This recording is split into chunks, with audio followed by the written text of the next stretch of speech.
Astronauts to the moon. Ignition sequence start. 3, 2, 1. Houston, we have a problem. Liftoff. We have a liftoff. We copy you on the ground. You got a bunch of guys about to turn blue. What you're seeing here is a mirage. And what's going on, everyone? It's Jaron from Jaronism back with another. There we go. Got the wrong screen up. That's going to be better. Whew, scared me for a second. Welcome to the show, everybody. I know it's the second one of the day. Hopefully you are still having as equally good day as you had the first time I asked you. We are going to have an interview with Brad Olson. Just met him for the first time, and we're happy that you're here, Brad. And let's start with Dave. Dave, welcome to the show again. Hey, thanks. And very excited to talk to Brad. Amazing researcher, prolific author, speaker on ancient civilizations and all sorts of stuff. Welcome, Brad. Hey, guys. Thanks for having me on. Took us a while to get this set up, but once we're here, should be a great show. And Brad has been to Antarctica. Some people from our view of the Earth were pinging him like, hey, you got to talk to Dave Weiss. Ended up connecting us. I emailed Brad. We went back and forth. We had a discussion, and we said, hey, let's the three of us talk. I just want to read something real quick from Brad's website. His first book I'm looking at is Entering the Matrix. Very interesting book. But if I go down to his book called Modern Esoteric, and it says, World Explorer magazine editor Brad Olson examines the flaws in ancient and modern history, plus explains how esoteric knowledge, conspiracy theories, and fringe subjects can be used to help change the dead-end course we humans seem to be blindly running ourselves into. Sounds just like something that we would say. One more thing from beyond esoteric. Nothing in this world works the way we are led to believe. What led to believe it does.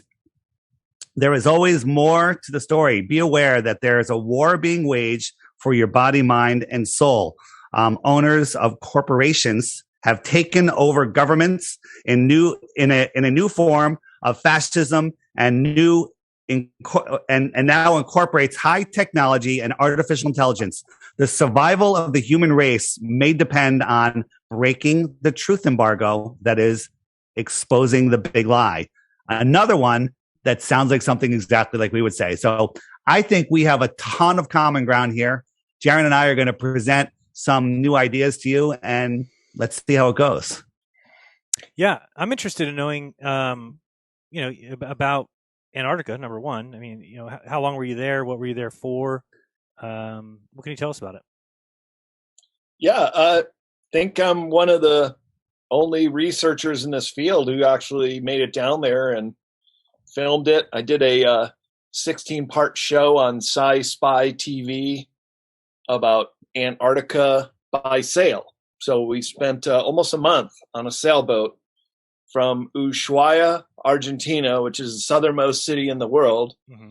And I drove a Ford Expedition that I bought in Santiago, Chile. I put about 3,000 miles on that vehicle, went up to Peru, then back down through Argentina all the way to Ushuaia, where my partner at the time and I got passage on the Chief 1 sailboat, which was out of Gdansk, Poland, and they had just sailed it down there a few months ago on the maiden voyage to Antarctica with a new captain and a co-captain who were very competent, but they steered us right on the tail end of a storm to try to make up some time because our keel got stuck in it was in the mud on a very low tide when we intended to leave. They didn't foresee that one. Mm-hmm. But tides, there's another thing that has to do with flat Earth versus a spherical Earth. And Indeed. So we got out. We finally made the turn into the Drake Passage. It was a very rough passage. I threw up for 3 days. I lost about 25 pounds. And we got into the Southern Ocean and went to it's called the Pan-Antarctic Islands that are surrounding the Palmer Peninsula, was the part of Antarctica I got to see for 15 full days. And every day was a new adventure, a new destination, stepped ground terra firma on the Palmer Peninsula, as well as half a dozen islands. What time of year did you go? And it's a very beautiful, desolate, snowy, locked-in place. But it's also the portion that I was at, very mountainous as well, and quite dramatic. If you know the Maroon Bells outside of Aspen, Colorado, just these sheer granite cliffs. Saw that on several occasions. Some really spectacular mountains down there on the Palmer Peninsula. What time did you go? What time of year? Well, you can only really go January. once again a spherical Earth proof. I would say you can only go during the summer months down there, Right. Which is basically end of November to early March. So right now there are no tourists down there. There is a skeleton crew at some of the bases, but only 1,000 people on the entire continent right now. So being the 5th largest continent of the world, it's kind of remarkable that there could be so few people there. But that's what it is. So do you remember, was it January, December, or was it more on the March, November side? Okay, so we left on 3rd week of January, and we got back at about mid-February. And okay, so when you said you were a month, you weren't in the sailboat for a month. Yes, we were.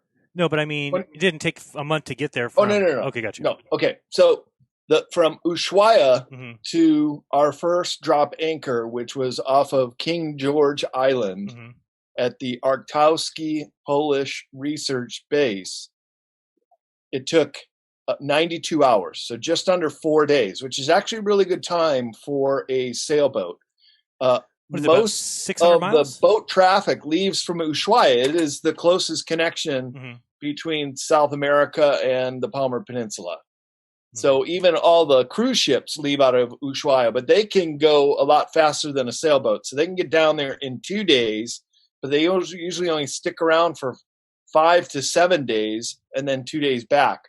We were 4 days down, 15 full days down there, and then 6 days back because we had to tack back and forth, and we took a vote on the boat, and we wanted to see Cape Horn, which is a very pyramidal mountain at the very southern tip of South America. I thought you said gay porn. Like, what is going on down there? Hey, Jaron, sorry to interrupt. Get your mind out of the gutter. Sorry. Something just happened on my OBS, and all my settings on the bottom disappeared. I just have the 2 windows and the transition thing in the middle, so go up and to I the can't top, even turn on my virtual camera. Yeah, go up to the top where it says view. View? Where it's at. There's one where you can reset the docs. Reset UI. Yeah, do that one. It should reset the whole thing back to how you want it to look. All right, I'm back in. Okay. Thank you. You scared me. You almost had a heart attack there. I want to show you something real quick and just ask you, Brad, if this is kind of what you saw. Shoot, let me get this screen up here 1 second. Because you said ice cliffs or something. What was? How did you describe it? Granite walls, very steep granite walls. As I mentioned, if you've ever seen the Grand Tetons in Wyoming or the Maroon Bells in Colorado, it reminded me of those mountains, sheer rock faces. There were some of those mountains that were very technical climbs and have only been summited, one of them in 1991, just in the last few decades. So there's still a lot of uncharted and unclimbed mountains in Antarctica. So that's like Brad, they say that Antarctica is the highest land on Earth and it has mountains that are higher than Everest. Is that your understanding? No, it's not true. Tallest mountain in Antarctica is Vincent Massif, and it's almost close to where that red line is, sort of at the base of the Palmer Peninsula. I think they say it's the tallest. 14,650, something like that. Okay. Yeah. I think they say it's about as big as Mount Shasta, basically. The highest on average, Dave. Okay, that I was just wondering about the mountains. I wasn't sure about that. Well, you might be onto something, Dave. It is the highest elevation continent because of the 2 miles of ice that cover the polar plateau. Sure. So let me give you just Jerry, were you pulling up something? Yeah, I just wanted to show him like the ice shelves and see if this is what he's talking about. Or go ahead. So here in these, this kind of sheer drop off wall here. Yeah, those are the ice shelves. And this is what you saw. They look like this. We saw some of those, but we also saw continental land, quite more continental land. Those shelves, of course, can go on for miles and miles. You have the Ross Sea, the Larsen ice shelf A and B, and sometimes those are calving off glaciers that are ginormous. In fact, the very first thing we saw related to Antarctica, besides penguins in the ocean, were floating icebergs before we even caught sight of land, which was, like I said, King George Island. So you saw like these kind of floating around, having to get out. There were we had three names for icebergs. There were the big ones; those are the icebergs, and then the other ones that could do damage to your boat were called bergies. These are the nicknames we call them. Mm-hmm. And then the smaller ones are growlers. And we had to take turns on the boat pushing them away, kind of like one of those photos you just shot. You don't want to hit the growlers, bergies, or icebergs, but the icebergs are so huge that a boat would just go boing, knock right into it. Now I've watched but you're not showing any pictures of the continental landmass, and there's quite a few, and I could even show you what I have. Well, I even show you. What would I search? We have no doubt there's plenty of continental land there. In 1950s, when Admiral Byrd went out there, he said there's land bigger than America filled with resources that no human has ever set eyes upon. Right. And that makes sense in our model. So just real quick, what flat Earth is one thing we know, and we can scientifically prove, is large bodies of water at rest need a container. If you had a pond and the container of the pond is the land that's consistently higher than the pond all the way around. And if you lowered part of that, you'd have, a stream or a waterfall running away. So water needs lateral resistance. It needs that container. So what we contend is that the world looks more like this. This is our world pond. Right? This pink line is the Antarctic Treaty, 60 degrees south. And this container for our pond is the shoreline of Antarctica, right? So this causes a problem, though. The problem is if our equator is 24,900 miles around at the equator, well, Antarctica would have to be smaller. Now, they tell us Antarctica is about 10 to 13,000 miles around, depending on who you talk to. But nobody has gone around it successfully, other than Captain Cook for one. It took him 3.5 years, and he went like 60,000 miles. Well, and there's that ship, the Cathartic, that went around just recently, but that one's questionable too because it took 100 days, and when you do the math on it, it comes out that they were doing 3 knots. The continental landmass I'm talking about. Now, is there waves down there? Because from every video I see, I always see no waves down there. Well, so where we were in these channels. Okay, gotcha. So there's no waves in those. Yeah, sometimes this particular one is called the Lemire Strait. And the first time we tried it, we couldn't get through. But then we did get through on a clear day, and there were whales breaching out of the water. And, oh, boy, it was just so spectacularly beautiful. How did the process go from the time you decided, I want to go down there? How many things did you have to get in order? Who did you have to contact? Who did you have to get the okay from? That kind of thing. So here is a partial image of our crew. This is about half of us on the Lemire Channel. And there were 3 Americans and 11 Poles. And so once we got passage on the boat and worked out the payment, then the day we were going to leave, actually, the day before we were going to leave, we had to go to the military, the Argentinian military, basically to tell them who we were. They took photos of our passports, and the captain had to give a general itinerary of where we were going. And then we went to customs on the pier where the cruise ships leave from Ushuaia. Mm-hmm. And there we had to... we actually got stamped out. It's kind of a mystery because in the only time I've ever been traveling around the world, it's the only time I got stamped out to go nowhere that would stamp me in. So for 26 days, it was kind of like in no man's land.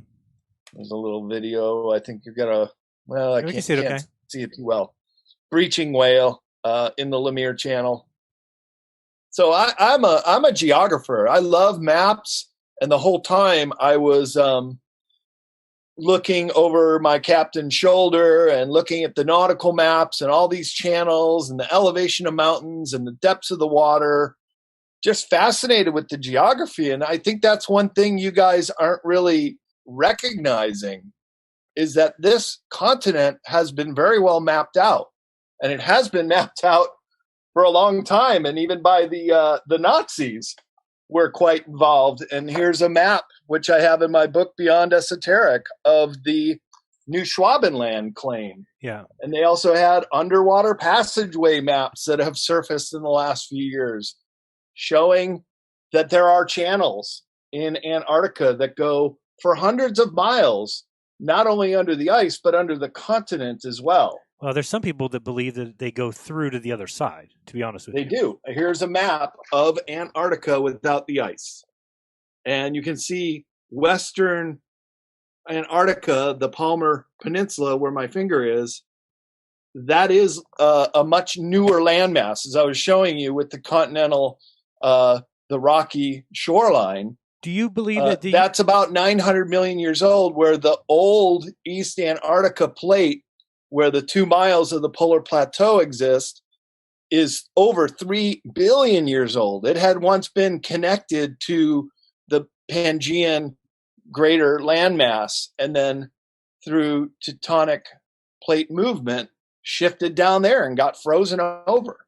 So I mean, you guys have to acknowledge that there is landmass. I got to hear on my iPhone that this is a continent. We never said there's no landmass. Not just a wall of ice, as I've heard it described by you guys. Brad, that's not what any of us are saying. We say there's more land than you can even imagine. There's more land, probably maybe more than all of the continents that we know of combined, and the oceans also.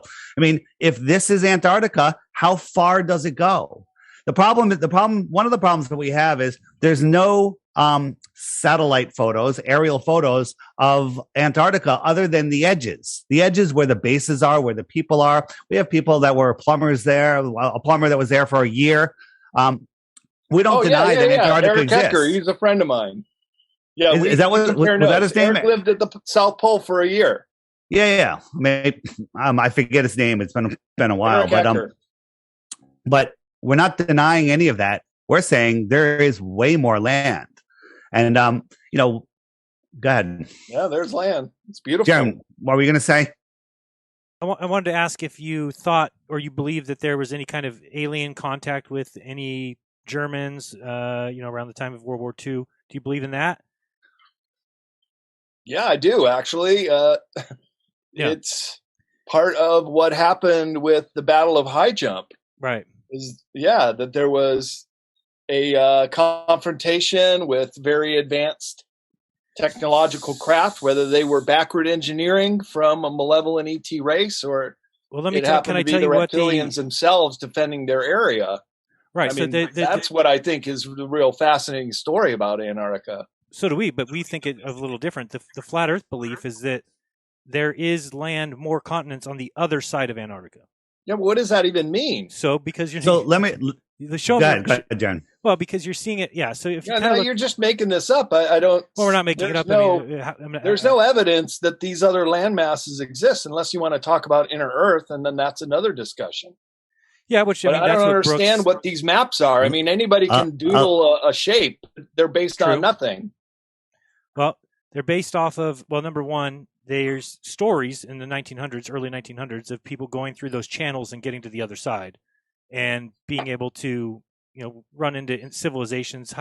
People think the Mayans went there. People think that the Lemurians went there, the Atlanteans went there, that they basically all left this area and we're stuck here being imprisoned by, these guys at the top that obviously are sickos. Another topic, but we're surely in Prison Planet. That's the subtitle there you of my go. book.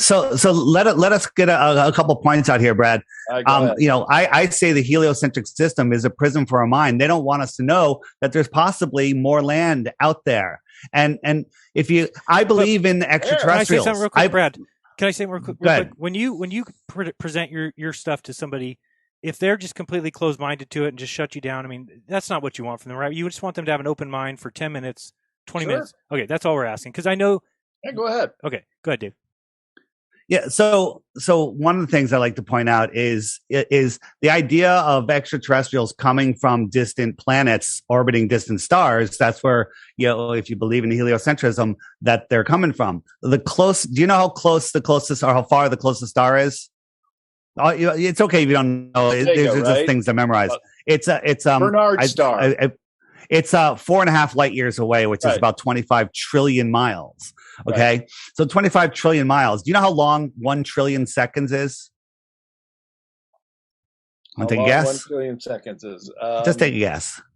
4.6 light years.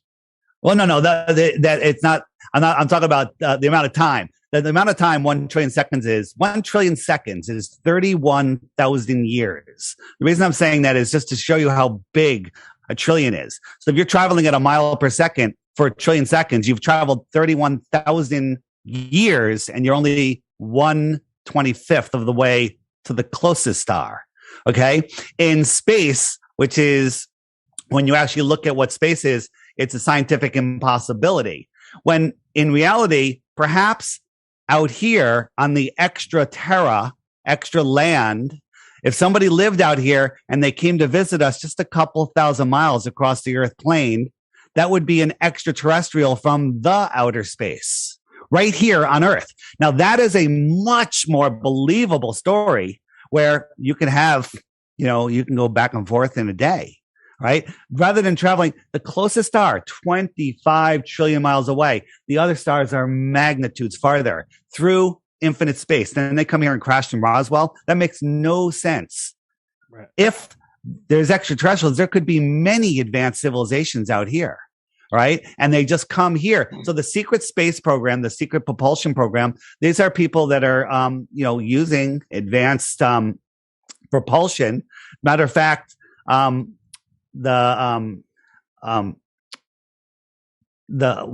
MIT just came up with an airplane that doesn't use any moving parts, right? No moving parts, right? And it's using advanced, electrostatic forces to fly. So maybe that technology already exists. They're just slowly letting us know about it. And that would be, that story makes a lot more sense here within the Earth system. Go ahead, Jaron. Well, I was going to ask about the 24-hour sun, because I do think that's a big thing. So when you were down there, obviously it never got dark. Or no, it did, because I was already about 5 weeks past the solstice. So the solstice, December 21st, that's the longest day of the year in the southern hemisphere. Right. And as we've traveled further south, and I made it to within 1 degree of the Antarctic Circle, just south of the Vernansky research base, which is run by the Ukrainians, of all people. And they inherited the base from the Brits. And we partied with them. They make their own vodka there. They're fun-loving people. We played pool with them. In the southernmost bar in the world, it's called the Faraday Bar in the Vernansky base. And they also let us use the sauna, and we did the polar plunge and went swimming down there. So I got within 1 degree of the Antarctic Circle, and even though we were a few weeks late, it was about 3 hours of pitch darkness, 2 hours of twilight on both ends, but pretty close to midnight, it was still light out. Mm-hmm. But we got pretty close, about 11 p.m. sun, close to the midnight sun. But had we been down there 6 weeks earlier, would have seen it. And when you say sun, at 11 p.m., it was still light. The sky was light. Could you actually see the sun itself? Yeah. Okay. At 11 p.m.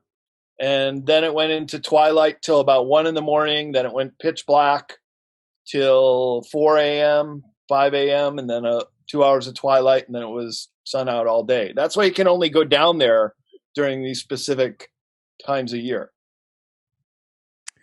Correct, during this summer. So you didn't have to get permission from the United States government to go? Nope. Just they had no idea I was going. Just the Argentinians.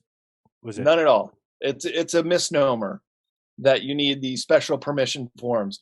once we got there, we had full ability to jump in our Zodiac and go ashore and walk amongst penguin colonies or go out into the bay and see some whales.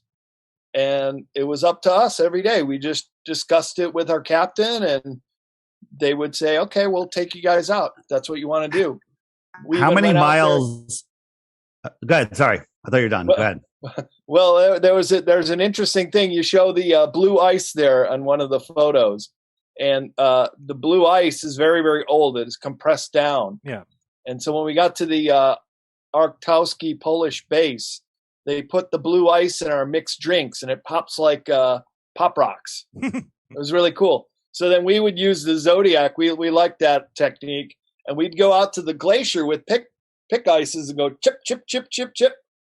Kind of like the wall you see down there. Although that's one of the ice shelves. Mm-hmm. Where we went were glaciers that were pushing down between mountains right to the water. So there was ice walls right there upon us. But we could always see the land beyond it. How many miles from the shore were you able to travel south? To 1 degree north of the Antarctic Circle.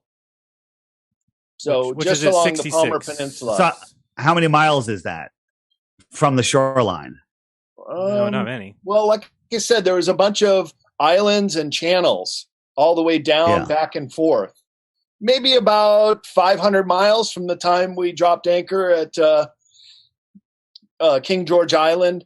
Then we went around through the Bansford Strait into Deception Island, which is a amazing volcano cone, and there are other bases. Can you show us on here? There. Can you kind of walk me through it? I'm just going to here. I'm going to show you. If you can blow up on that peninsula. Yeah, I'm going to Google Earth right now for you, and then you can show me.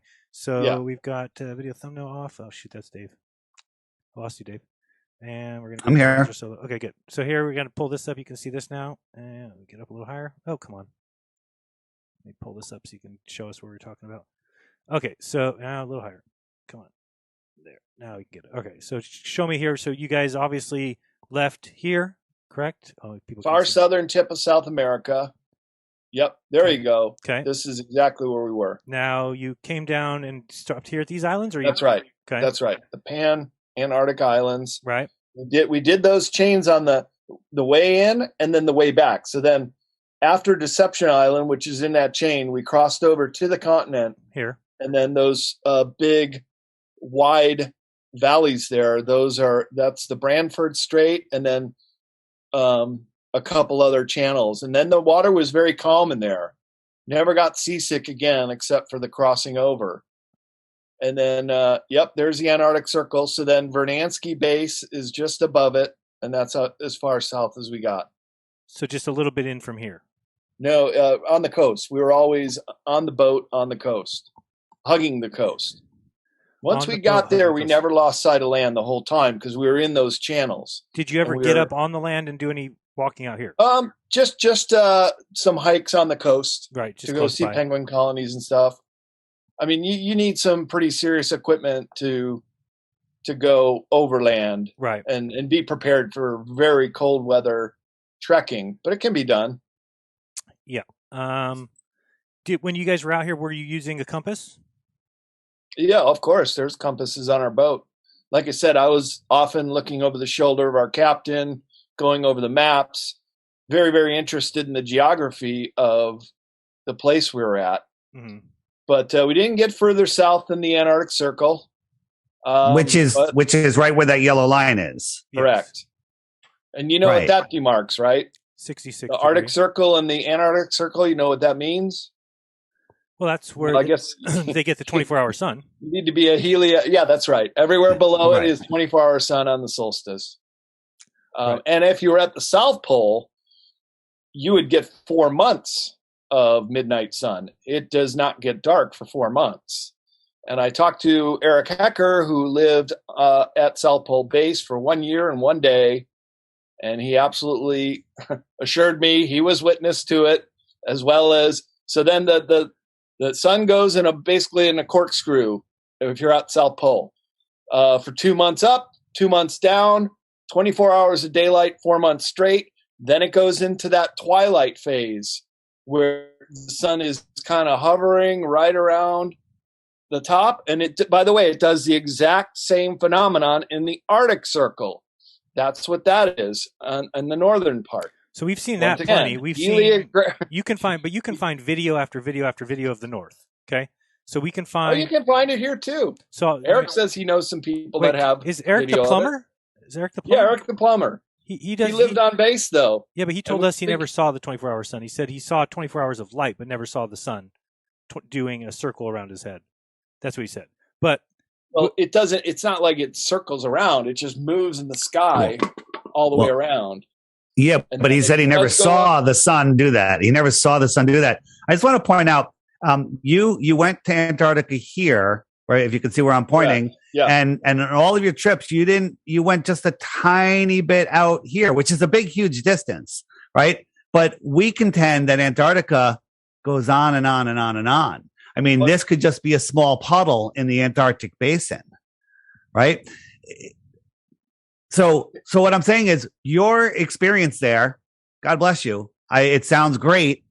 Doesn't prove that the earth is flat or a globe. It doesn't prove either. It proves that you went to Antarctica and that you can describe everything you saw, but you just went to a small piece right over here. You didn't go south and pop up over here, which nobody's ever done. No plane has ever flown from Santiago and arrived back in Australia.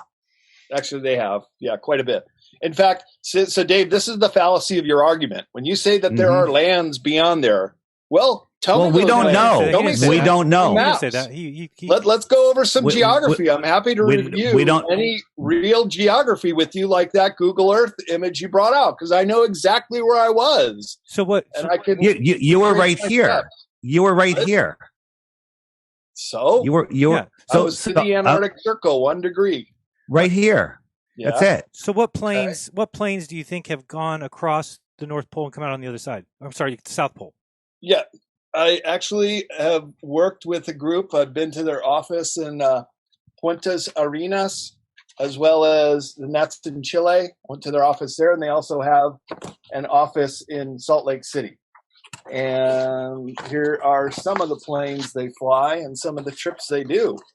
So, and they assured me that if you have the money, they land. Okay, they can get you anywhere you want on the continent. Right, and you can't just be saying, "I want to go to these lands beyond," because they have to. Yeah, they have to follow know a map. Exactly where we're going. Right, and you don't take millionaires on $100,000 trips to some mythical land beyond where I was. Yeah, nobody's saying that It's very chartable. It is very mappable. It is the 5th largest continent on the world. So they use a grid. So hold on a second, Brad. They use Jaron. They use a grid down there, not the regular longitude latitude that we use. They use a square grid for the entire continent, right? Yeah. How else are we supposed to do it? This is the latitude and the longitude lines. This is how sailors have been charting the sea. Yeah, I was talking about planes. Planes don't use that. Age of discovery. Yeah, I don't think planes use that. Let me try to find you the planes they fly. But you can chart. Guys, I talked to him about this. I was approached by a producer who could arrange the money to go down there, and we were going to do some filming in various locations. And I was asking them, what does it take to get to where we want to go? Basically, the answer was a lot of money. And once you get that money, if we were to come up with a budget, that we could go to New Schwabenland, we could go where the pyramids are, maybe not to where I suspect the ships are. That might be some clearance. But here's your plane that flies over, guys. These are the big cargo planes. But they fly. You're showing us. They fly to and there. have done it routinely. No, they fly. So for you to say nobody's ever Hold done on, it, hold on. that's not true. Brad, let us respond to some of the things that you're saying, please. You're not saying what we're saying. We said that nobody flies over it to the other side to get. You're saying they flew to Antarctica. Yes, they fly to Antarctica. They land there and they come back. And they fly to Pole and they fly to other destinations, and there's bases all around on the coast. Okay, but look at this map that Dave has over here. Do you understand that it would be feasible on that map? That's not impossible. What you're saying is not impossible. Fly over here. You can fly over here. Does, right? Yeah. You can fly over here. We're just saying. I mean, it's not. We're not saying that nobody. The thing that struck me is that there's no north-south circumnavigation like you would expect. And the person, Yes, there is.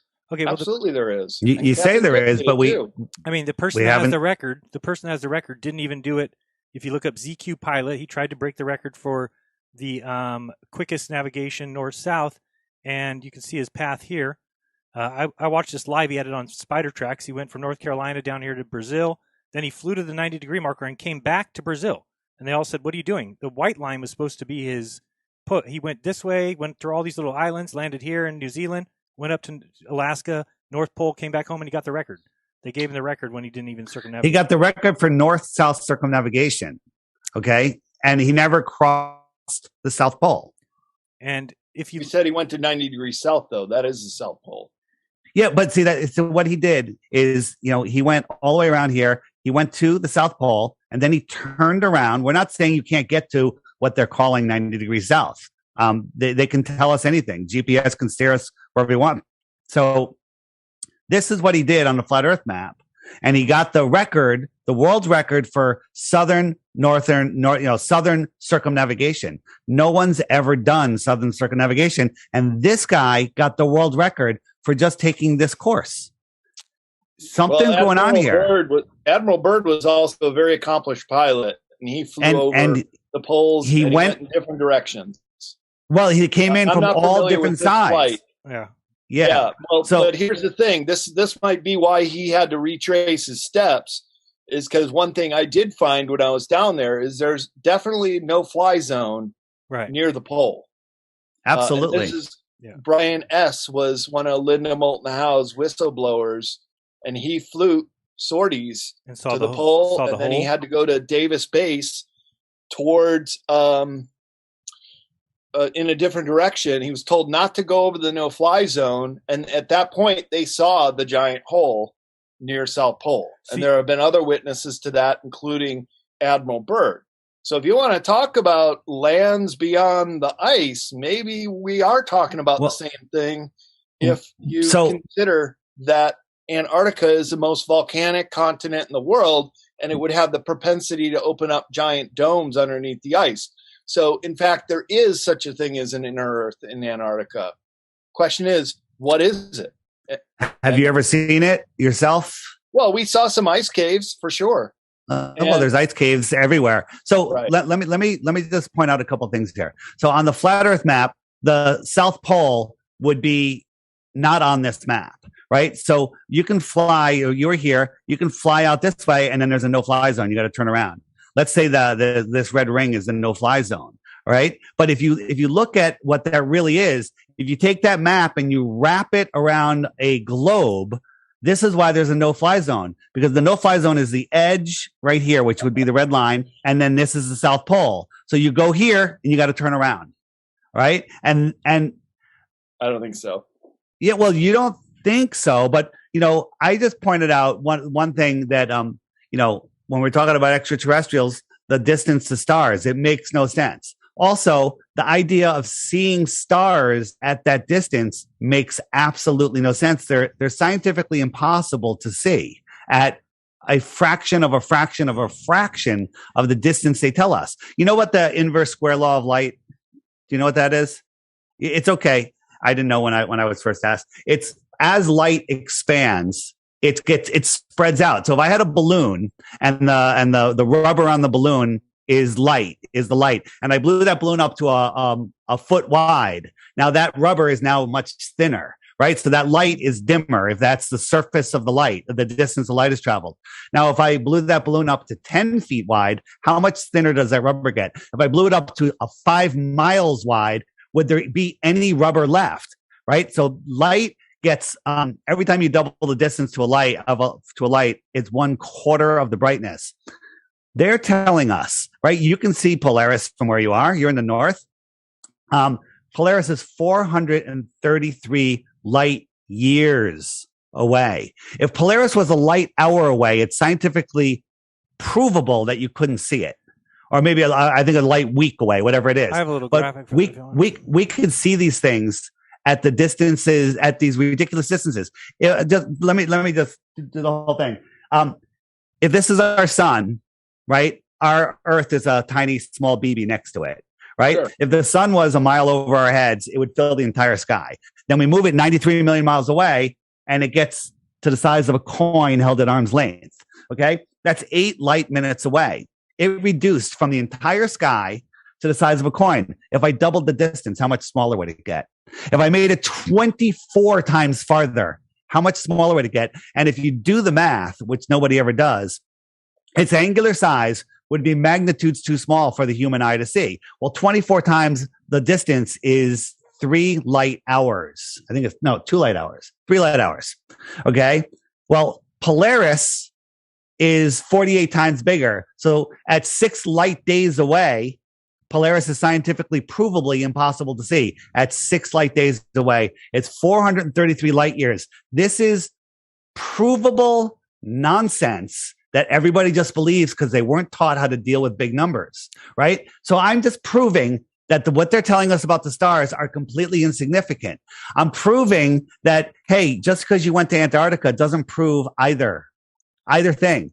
You're talking about caves, the inner Earth that you haven't seen. You saw some caves. Interesting theory. I like it. We can talk about it, but there, I'm jumping all over the place, but there's so much science that proves that we live on a level horizontal plane, right? Water at rest doesn't bend. It doesn't curve. And on a ball, just jumping forward, if we're on a ball, look at the example, Brad. If my fingernail is a boat and I sail away, it goes behind a curve. And if I zoom in on it, you still can't see me because there's a physical curve. That is our horizon on a sphere. Unfortunately, we can calculate how far things should be before they disappear. We can zoom in with today's consumer optics, and we can see things much farther than we should be able to see. So that proves that the horizon is optical, right? Let's go back to stars. Okay. Yes, go ahead. So you brought up Polaris. You do mean the North Star, right? Mm-hmm. Correct. Which is visible in the northern hemisphere. Yes. The reason why it has been used by mariners for centuries is because it's fixed right over the North Pole. Correct. Well, Correct. guys, I've been to about a dozen countries in the southern hemisphere. Have you, You heard can't of see this? it. I saw the sky there. Have you heard of the Southern Cross? Yeah. There's all different constellations in the southern hemisphere, Right. totally different from the northern hemisphere, and So you think cannot about- see Polaris. So think about a Home Depot. If you're in a Home Depot and I'm at one side of it, I would have different lights above my head than somebody would have on the other side of Home Depot. And if you had a Home Depot that was long enough, it would eventually set, and I wouldn't be able to see any lights that are on the side of the Home Depot that you're on, right? So think of a Home Yeah, Depot. but I've been to Japan. I lived in Japan. I've been to many countries in Asia and Europe in the northern hemisphere, and guess what? I always see the Big Dipper in all those Absolutely. countries. So that's a Absolutely. flawed theory there. No, hold No, on. no, Hold on. Listen. you're not understanding it. Let us explain, and So- then maybe you'll understand. Go ahead, Bjorn. Yeah, so if you picture a Home Depot, and let's say we're in the center of Home Depot, and right above us is what we call the North Star. Great. Well, we can walk out a certain distance away from that center of that store and still see that light above our. Above Now the head. expand that Home Depot to 20 miles wide. Right now, it's just you. Okay. And then if you walked a mile away, well, you're not going to be able to see those. That center light is going to merge with the floor. And you're not going to be able to see it. There's hotels in Vegas where you look at the far end of the hallway, the light is touching the rug, right? Until you zoom in and open it up again. So that's why people in the outer south can't see the inner northern stars that are spinning around over Polaris, right? Here's the problem. We're corkscrewing through, according to heliocentric model. Do you know how fast the Earth is spinning at the equator? It's spinning at 1,000 miles an hour. Do you know how fast it's orbiting the sun? 66,600 miles an hour. Do you know how fast it's chasing the sun? Right? Over 500,000 miles per hour. Right? And those are just 3 of the motions. There's more motions than that. Right? So we're corkscrewing through space. All of the planets are just keeping in perfect alignment with us. We could predict where they go through this gravitational model, which is ridiculous. And, I think we're traveling, in one of the directions, 4.5 billion miles a year, never to return to where we were before. But somehow Polaris still stays in the same place. Are you familiar with the Georgia Guidestones? Yeah, sure. All right. So there's a little hole right here in the Georgia Guidestones that if you look through it, Polaris is there. do a time lapse, and there's Polaris. Okay. Georgia Guidestones has been up for over 40 years. We're traveling trillions and trillions and trillions of miles, but somehow, Georgia Guidestones, somehow Polaris still lines up in that hole. Or what do you think Do you about have an the explanation? Or what do you think about the There's a pyramids? great explanation for that.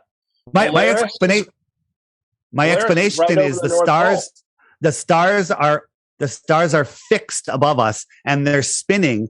Polaris is almost at the exact center. It makes a tiny little circle. But when you look through here, you see Polaris. The Earth is moving billions and trillions of miles, and somehow Polaris doesn't move, which is also, they're all supposed to be moving. Now, Yeah, it shows me 70 I'll tell you the 70 years global before. argument for this is Polaris is so far away that there is no parallax, even after decades and decades and centuries, right? But they also say, 4,000 years ago, there was a different North Star, and in 4,000 years, it's going to be a new North Star. Well, if that's the case, in the 40 years this has been up, Polaris should have moved over half a degree or a degree, which would put it way out of alignment, and it's still there. It hasn't moved. Of course not, because it's right over the North Pole. The North Pole spins around.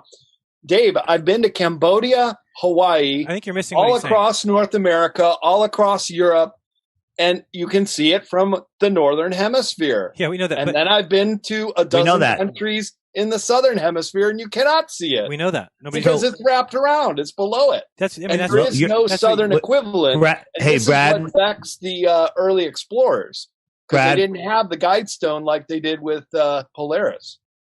Brad, Yeah. you're not understanding what we're saying. So we're going to try to, Jaron, why don't you But try? don't go into the whole Home Depot, because that really doesn't make any sense to how you can see a whole set of constellations in the southern hemisphere below the equator. Dave, can you bring and up your a whole phone? different set above the equator. Can you bring Yeah. up the app so you can show them that? Yeah. And about, the pyramids too, I think is weird that the shafts of the pyramids are pointed directly at Polaris today, but they, It's a very important star, and it was very but it much wasn't when they built revered. them. When they built them, it was pointed at a different star. So between the last 4,000 years, it wasn't pointed at anything, and we just happened to live in the perfect timing when it's pointed back at Polaris. That's pretty They impressive. said when the pyramids were built that we had a different North Star, but somehow it's pointing at our North Star now.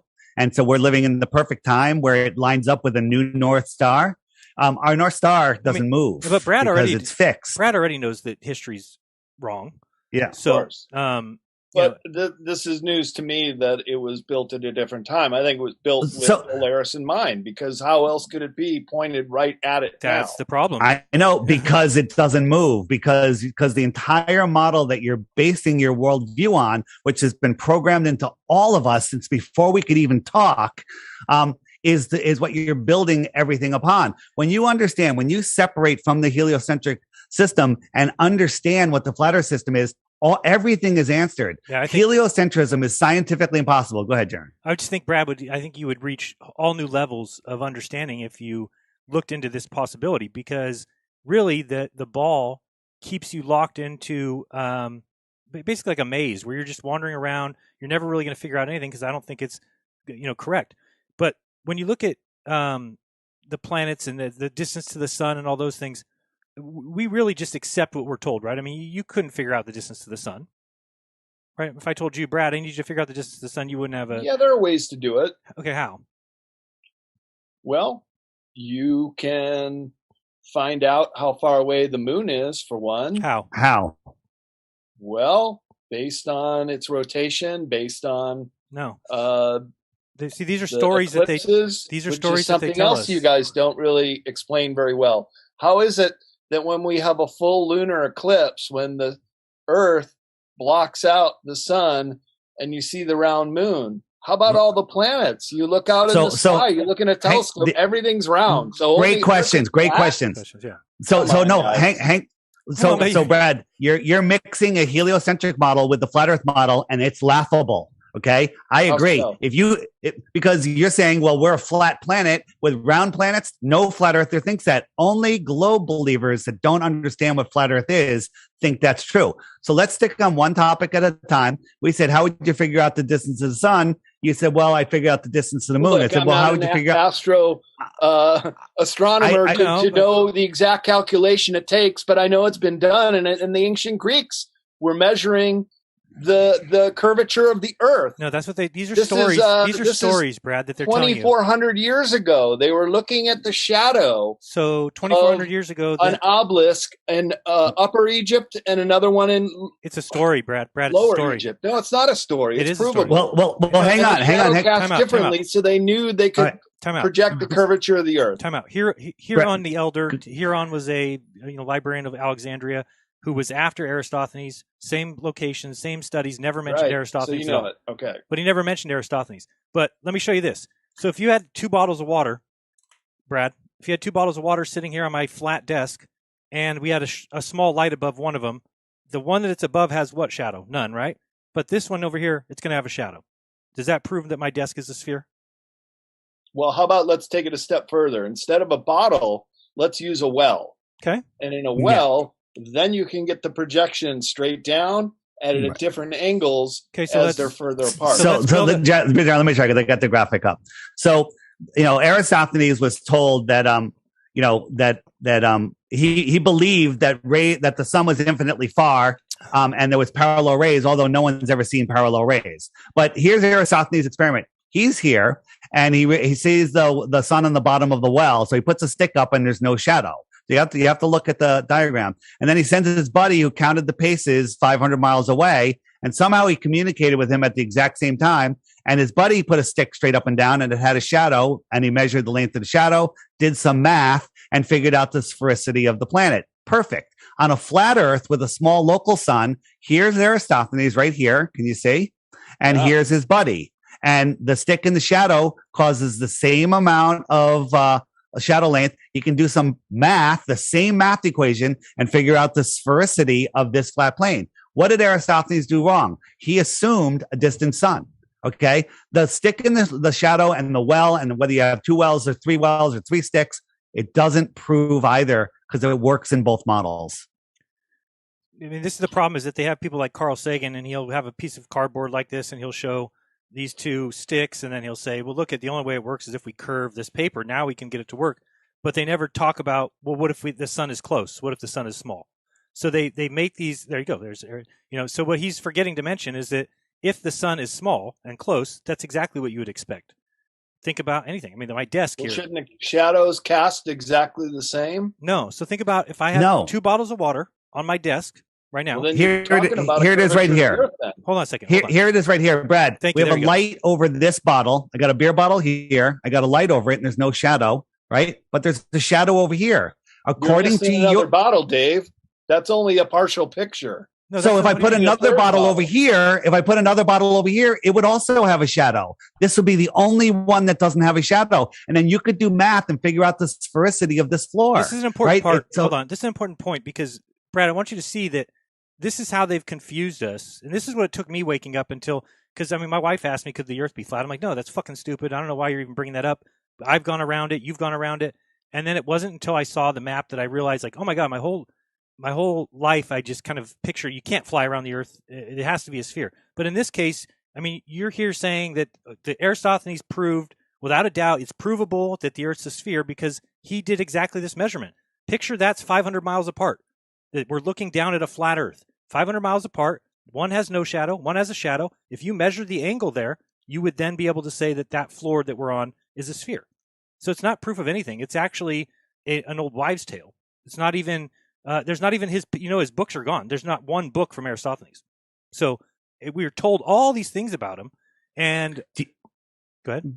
Brad, do you think that the rulers would educate us with information that could challenge their narrative?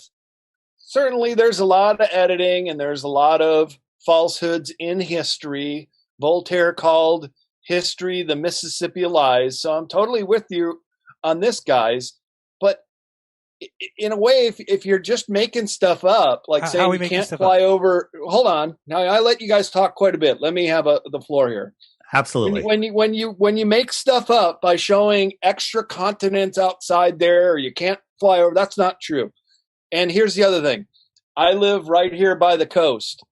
I like to go jogging on the beach in Santa Cruz. And on very clear days, you can always see the Monterey Peninsula if it's clear out. Right. But if the clouds aren't obscuring it.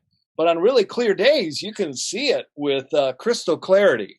And do you know what but the it curvature is? appears like a floating island. Why is that? Because there's enough curvature of the Earth over the Monterey Bay that you cannot see the Salinas Valley and what goes beyond. It always arcs away. Everywhere you go, everywhere I've been on planet Earth, there is a curvature. And it's very observable. It's the way that boats sail away, and the last thing you see is the top of their sails. Well, I mean, it's like they leave these little cookie crumbs for you, and you're just picking them up, and you're just you're going to run with them. That's but not cookie crumbs, guys. This is because observable science. It's been used by mariners for so we've done a centuries. test. We did a test where we were in Monterey from Pacific Grove, looking towards Santa Cruz, where I'm at. No, what's the name of the city? Moss Landing. So because we needed to aim at the smoke stacks. Oh, yeah. Okay, there's another one where it appears like it's just floating on water. Okay, so we had somebody with a mirror, shining a mirror to the person at Pacific Grove when the sun was setting behind him, and they were able to pick up the mirror flash with their camera from 4 feet above the water. You're talking, it was like, 23 miles. Moss Landing's halfway between the Monterey So maybe Bay. it's 18 miles, whatever it was. But there's supposed to be some 60 or something feet or 100 feet of curvature. 100 feet of drop. Well, how come when I look out in the Pacific, I don't see the lights of Tokyo? Well, that's okay. Come on, hold on. Let's think about what you're saying. Yeah, one thing at a time. We'll answer that. That's a good question, but I mean, think about what you're saying. So you could never see something. Imagine if a car driving away from you. How long until you don't see that car? Because it gets smaller. Things get smaller in the distance. So anything across blocked out, or if it's totally a flat surface, it will eventually, like a boat going over the horizon. The last thing you see is the top of the mast of the sail. Let me answer that, because this is the thing that I fought the hardest, and this is the thing that made me jump heliocentric ship. So you know that all of these light posts, these lights, are at the same height, but they appear to be going down. But our brain tells us, no, that's just perspective. Well, this is the same way we see the sun. When you're looking across the thickest part of the atmosphere, which is at ground level, it gets thicker and thicker, and it becomes opaque, and everything gets mashed into the horizon. So on a ball, as I said earlier, we can see the horizon is optical. So you got the sky and you got the land, and as you go into the distance, they go until they become together. Right. So if I can see 10 miles or 100 miles, whatever it is, in one direction, I can see the same distance in all directions all the way around me if the weather's the same. Right? That draws a big circle around me, like I had my head inside of a hula hoop at eye level.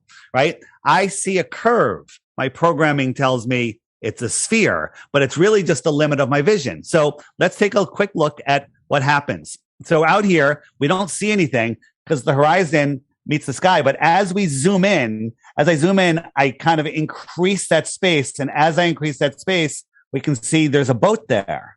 Okay. Now that boat was invisible before. Now I'm going to zoom out, which is the same thing as the boat going away. And you're going to watch this boat disappear from the bottom up. Look, the sides are missing. It gets up to the window. It comes higher. And then the angular size of the boat becomes too small for our eye to resolve. But today's consumer optics are able to zoom it back in. Now I can't prove right now how far that boat is because it's a moving object, but there's many things that we have seen that we Brad, do me one favor though. That we know the distance to. Go since you're in Santa Cruz, I used to live in Salinas, Monterey. I was a store manager at the Longs there. Go to the beach with a camera and watch a boat go out and disappear from your eyes. Okay, so you watch it. It's going. You're going to see the mast. It's going to disappear. Pull out your camera and zoom in on it. And when that boat comes back, you need to ask yourself why you've been told that boats are going over the curve when they're not. That's a weird thing. How about this? Have you heard that the water goes down in the southern hemisphere the opposite direction than the north? Yeah. It's a lie. Corey, no, it's not. I saw it. No, I have sinks in my house that go in opposite directions. It's a lie. I can look it up right now. Toilets. It has to do with the way the water goes into the basin. That is all. But these are all lies that they told us. Why would you tell people lies to get the truth across? I mean, I've never had to do that. I've never lied to people to get the truth across. It doesn't make any sense to me. But if you look at, does water go down? Now it's at least admitted, and the people that are at the equator are just playing tricks on people, taking people's money, going to one side of the equator, pouring the water into one basin and then the other side. But it's little things like this that, there's so many of those things that kept coming up. one of the things, if you look at your map, can you bring up? Oh, you can talk about that. Talk about that real quick. Yeah, just real quick. So this is the camera at 1 foot off the water. These are known distances because these, things don't move. And at 9.4 miles, according to Globe Map, there should be 59 feet of curvature. Not only can we see the thing here, but if you watch the video, we can see the water for dozens of miles beyond it, where there should be hundreds of feet of curvature. So none of this, so I don't know exactly how far, but here there should be 59 feet of curvature, and there's none. We can see the surface of the water the whole way, Brad. And the way it works is Japan. What's that? Why can't you see Japan? Oh, okay. The great question, and the answer is if you're in a swimming pool that it has perfectly clear water and it's 100 yards long, you can't see the other side of the pool. I could draw a big smiley face on the other side of the pool, and you can't see it. It's because things become opaque, and the air is like water, but it's just farther. You can't see farther because first thing is, what's big enough to see at that distance? Nothing, right? You can't see Mount Everest across the United States because it gets too small, but that's not the reason you can't see it. The reason you can't see it is because of the density of the atmosphere. So you have to watch this as I explain. This is a viewing spot from Aluja, France, and out here is Mount Canigou, which is 175 miles away. The very top of Mount Canigou from this viewing spot should be well over a half a mile below the horizon. So now if you're a globe believer, you believe this is a physical horizon, but it's not. The light that's bouncing off of me, you are seeing. If I turned all the lights off in my room, you wouldn't see me. The light that's bouncing off of Mount Canigou is not strong enough to push through the atmosphere to your face. But the sun migrates in between the tropics every 6 months, and at twice a year, it's in line with the viewing spot and Mount Canigou. And the sun is bright enough to push through that 175 miles. And when it does, when it passes Mount Canigou, all of a sudden you can see the entire mountain. Okay. The top of this mountain should be a half a mile below the curve, but it's right here. Right. But without the sun being lined up with it, you can't see it. And that's not even nearly as far as Japan. Okay. So here's Mount Canigou. The globe explanation is, Mount Canigou is way below the curve. The sun set 10 minutes ago. It's refracting up and magically stopping at eye level. This right here is absolute rock solid proof that one of two things, not that the earth is flat, that the earth is either flat or 1,000 times bigger than they're telling us. That's another problem. 1,000 times bigger, it's probably more land somewhere. Hidden land. All right, bring it on. Show me some pictures. Well, I'm showing you a video right now showing you that this mountain is visible when it should not be. This right here is proof of either one of two things. The earth is 1,000 times bigger than they're telling us, or it's a horizontal level plane. If you look at the, water lays flat. There is no curvature. We go to the Bolivian salt flats. We go to frozen lakes. We do laser tests. We do mirror flashes. We can see way too far. The problem is your eyes can only see, I think it's called the Rayleigh criteria. You can only see something that's 0.2 degrees or wider or bigger, right? But things disappear really quick. They get smaller and smaller. You have atmospheric distortion. You have humidity. You have water. You have all sorts of stuff. And here's the thing, too. Jaron, you want to jump in? Yeah, I wanted to just say that by no means do we think that you're going to become a flat earther today. It's not the way it works. We think that it takes time. It takes, when you hear this stuff, we want to get this stuff into your head, because I bet you when you're out there doing research, when you're thinking about your books, some of this stuff is going to hit home. Some of this stuff is going to be like, oh, shit, that doesn't make sense. Oh, that is weird. Because there's too many things. I mean, you think we're spinning on this planet. Okay, I used to think that too. Flying through space, we just don't feel anything, right? The oceans stay relatively still. The lakes do. You can stack rocks up, super high, and they just stay like that. So my question would be, when it comes to that, how do you think it works that the atmosphere carries with it everything with it, right? So if we take a balloon up and we start to go up with a balloon, at what point does the Earth spin away from the balloon? And you can see the curvature of the Earth up on a balloon, or I've seen it in planes too. When I'm flying long distance, they go up to a higher altitude. Okay, so we have Neil deGrasse Tyson. 120,000 feet no curvature. Neil deGrasse Tyson says at 120,000 feet, you would never see curvature of the Earth. So that's the thing, is that when you believe you live on a ball and you get in a plane, you're going to see what you want to see. You're going to think you see curvature, but it's been proven mathematically that you wouldn't be able to see it anyway. But again, we got to understand perspective, because perspective up high is different than perspective on the ground. Sure, of course. Yeah, So but when you're showing the picture of the sailboat, Dave, and the mountain over the water. So on a clear day, you can see for miles and miles and miles, right? When it's clear and you can pick out, and that quite looks like what I see over at the Monterey Bay Peninsula. But there's water all the way around the Monterey Peninsula from my perspective. You see, that's just on the ground.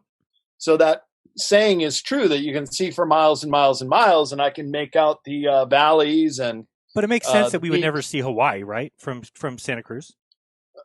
Well, no, because you can't, because Earth is a sphere. Okay, but think real quick. Hold on, let me just go through this with you guys. Let him finish. Let him finish, Sharon. Let him finish. I got an earful from you. Now you got to hear this out. Okay. So sure thing.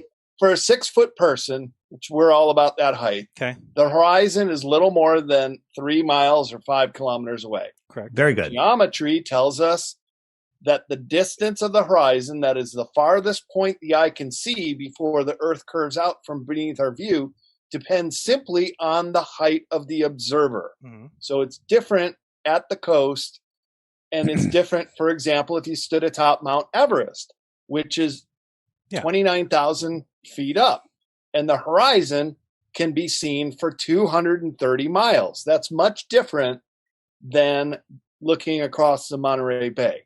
Now, add the effect of refraction, which bends rays of light as they pass through the atmosphere. And some things were right on the same page together, guys.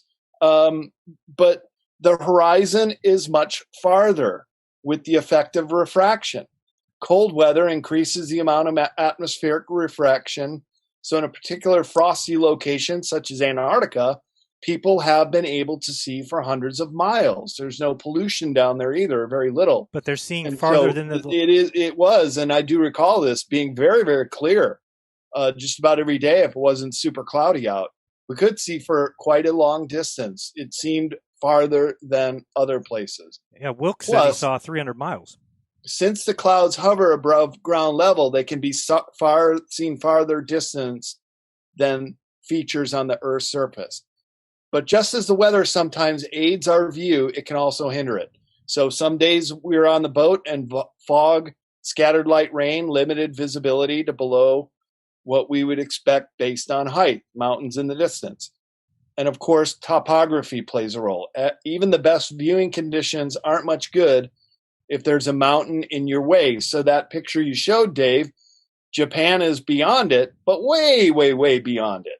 So that mountain is obscuring the view all the way across. If you guys are saying, but what I was showing you, miles, and what I was showing you is you can't see Mount Kanagu, for let alone Japan, because the light can't penetrate the atmosphere. Right, the light can't go; it's not bright enough. But the sun is bright enough to backlight it. And guess what? The sun's light doesn't travel for billions of years like they tell us. I mean, it only goes a certain distance. It's like sound; it only goes a certain distance. Let me just show you a video I did here. This is my drone. I have it up below freezing. Can only do this on a super clear day. It has to be below freezing, no humidity, not over water. So I'm on the East Coast looking west. And the sun was up here, and in 5 minutes it went down, down, down, down, down, because if we were spinning, it would just keep on going. But it didn't do that, Brad. It went down, down, down, down, down, and then it stopped. And it sat here for 10 minutes. This is sped up. Watch carefully. My friends at the beach, who are now at nighttime, said the sun set from the bottom up 10 minutes earlier. Did you see what just happened? Yeah, the light refraction, fog in the sky. I've seen that effect too. This is the clearest, crystal clear day. Okay, and the sun takes its light with it, and it goes away. Right, the sun is circling around the Earth, and due to perspective and atmospheric density, what I call the atmospheric deck of opacity, it just goes beyond it, and it looks like it's going behind the horizon, but it's not. You have that kitchen video? That kitchen video is great. Yeah. Let me show you that, and this really might help you. So I have this is called my flat Earth kitchen. Now watch. I need you to. Yeah. And by the way, I was just looking at this 1 minute up. Water going down the opposite What's direction. that, Jaron? I was just saying, I was just looking at, and it's, there's answers for both. Some things Yeah. say no, some things say yes, some things say no. It wouldn't. You never see it in the water. But anyway, just I was looking at it. Go ahead, Brad. Is this line level? It is. It looks level. You can see it's level. And this is my kitchen counter, which is right here. I've got some stuff stacked on the counter here, and I'm going to move this light along it. And we're watching it from a terrestrial point of view, a celestial point of view. So we're at the same height. We're watching me move it. Now, this could be a city skyline, mountains, or just atmospheric deck of opacity, clouds. Never goes below it. Now, I got a camera on the counter where I started looking this way up at it. And I'm going to show you what that looks like. Now, when we look at this, if I showed you this first, I'd say, is this line level? And you'd say, no, it's sloping down. And I'd say, is this, which is at eye level, does this light go below it? And you're like, well, yeah, it certainly does, but not. Now I'm going to zoom in and watch it again, right? Look at this line. It looks like it's almost going straight down. And this is the sun just going away, and it looks like it's going down. Now this is at eye level. Now let's compare this to a real sunset over the water. Here's a real sunset. This is going away. This is going away. Now what's this going behind here? This is the atmospheric deck of opacity, or it just could be mountains that I can't see. Either way, it's going beyond it, and it looks like it's setting. If I zoomed out with my camera, these two horizons would merge together. You wouldn't even see this, and you would see the sun going behind it. And it's all perspective. It's how we're never taught this in school. And when we see the sun going down, it's like, oh, it's because the earth is spinning, because they taught me that when I was in kindergarten, right? And that's what we built our world belief around. This wasn't an easy transition for any of us. I went in kicking and screaming, Brad. I didn't like any of this. And I went in to disprove it. I went into, I'm just going to get rid of all these dummies. And I went in with a bad attitude. I'm going to prove the globe and disprove the flat earth and be done with this. And here I am, quit my job. This is all I do now, because this, Brad, let me just back out just a second here. I was going to say, don't quit your day job, Dave, but you already did that. I did. And it's okay, because Brad, you and I, we're on the same page. This world has been hijacked by a bunch of evil people. And I use the word people generously. And the way they get away with all of the nonsense going on in the world is they have us all spinning out of control, lost in an infinite space vacuum. They have us believing that aliens are going to come here and take over us. They have us believing that we're running out of water, we're running out of fuel, we're running out of food, we're running out of space. Every person in America could have a half an acre in Texas. If you gave every family a half an acre, half of Texas would be empty. Okay. And the rest of the country would be empty. You could take the population of the world and it would give them a half acre in Australia, and half of Australia would be empty. It's ridiculous. Everything they tell us is an absolute lie. And the heliocentric matrix, right? Neo is plugged into the matrix. We're all plugged into this heliocentric prison, right? They don't want us to know that we're at the center of creation, that we have the ability to manifest. They tell us in school we only use 10% of our brain. Okay. That's because that's the goal of school, to disconnect us from our connection to nature, our connection to our spirit, our connection to all of this esoteric stuff. They don't want us to know. They teach us calculus and geometry, but not sacred geometry, not vortex mathematics. They don't teach us the stuff that could challenge their authority. The Rockefellers are feeding us stuff to make us good slaves. Use 10% of your brain, watch Netflix, drink, watch sports so you can feel like you had a victory, and then go back to work and then get old and die. Okay. And that's what's going on. And this is the lie, how they keep us in power, how they keep their power. And Brad, they're lying about sorry everything. For the rant. Yeah. Well, and they're lying about everything. And so why would we then assume that the place that is really an open slate for them to lie as much as they want, which is space, why would we ever assume that that's true? If they lie about the things that we can touch and feel and go check right here, you can go check all the things you've discovered and unveiled. If they lie about those things, why would we then say, oh, but they're telling me the truth about Mars and Jupiter and Saturn and how many moons it has and what it's doing? No, they're not. But we have to be able to create a way to measure things and look at things and use science in a way that we can advance as a human species. Well, let me ask you guys this. Do you think the Germans backward engineered craft and These Yes, other crafts I flew do. over the Capitol in '52, and Yeah, do you think absolutely. humans have been to outer space? Let's put it like that. No, I don't think you can get. No. Very, I don't think you can get very far. No. They've No been human has to ever- the outer space. We don't believe outer space exists. We don't believe that planets, as described by Disney and NASA, are rocks in space, right? I can scientifically prove that planets aren't what they tell you. So think about this, Brad. Use your actual ability to think here, because I didn't before I was forced to.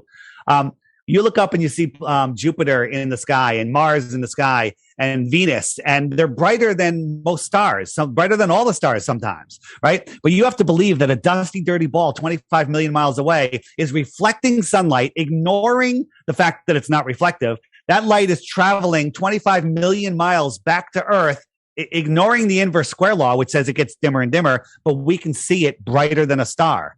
That makes absolutely no sense.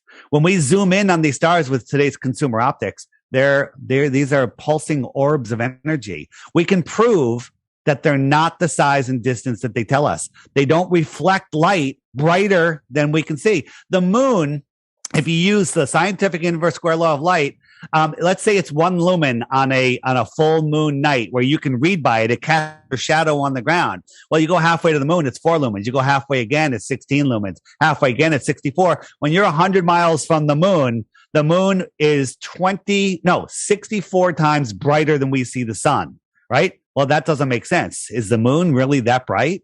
Is it 238,000 miles away? And just jumping back, and I'd like you to go back. We asked you earlier, how you can prove the distance to the sun. You said, well, the distance to the moon, the orbit. Well, the sun and the moon are the same size. So how do you know which one's farther? How do you know which one is doing what? Right. And we've all what's it called when you defer to other authority? Well, someone figured it out. Yeah, they teach you that. The appeal to authority fallacy. We stand on the shoulders of giants. But yeah. Brad, have you ever looked into Edwin Hubble? You know, the guy who describe the expanding universe? Yeah. And what about him? Well, have you looked at his quote about observationally, he said we're the center of the universe, but that he refused to go in that direction, the absolute horror of a unique position, that it's intolerable. I'll show you the quote exactly. But what they basically did was they couldn't disprove that we were the center of the universe. So they came up with the idea of expanding space. They said, well, what if we're on a balloon, a bunch of dots on a balloon? If you blow that up, they all get further away from each other, right? And then they just went with that one. They never went the other direction. Why? Because they based their entire science on a worldview. I don't know what your belief is in a creator, or if you think this is all accidental and some big bang happened billions of years ago. I'm not really sure your position there, but we can crash a plane a trillion times. It's never going to make anything. It's never going to create something. But somehow explosions in the sky created planets, created gas planets, created people, created oceans. I think there's more intelligence behind this than that. But they really want to sell us on the idea that there's not. They really want to sell us on the idea that that this is all accidental. That and that these guys are so smart nowadays. We live in the 50-year period of time that these guys can calculate the age of the Earth. They can calculate how long ago the Big Bang was. And we're really worshiping men if we believe in that. You don't have any evidence of that. You're just being told by Neil deGrasse Tyson that, hey, we can rewind the sky clock. That guy. No, they edit things out, of course. And he obviously has his benefactors who, of course, give him a script to read. So we don't really have to quote him at all for ill or bad. But this is what I want to find out from you guys. Okay. Remember in 1961, Ham the Chimp was the first in outer space. And then Yuri Gagarin from Soviet Union. And then we had our Mercury missions and then the Apollo mission. Mm-hmm. And now we have the space station and videos from up there. What do you guys think that all is then? Was that all just make-believe or what? So you believe we went to the moon?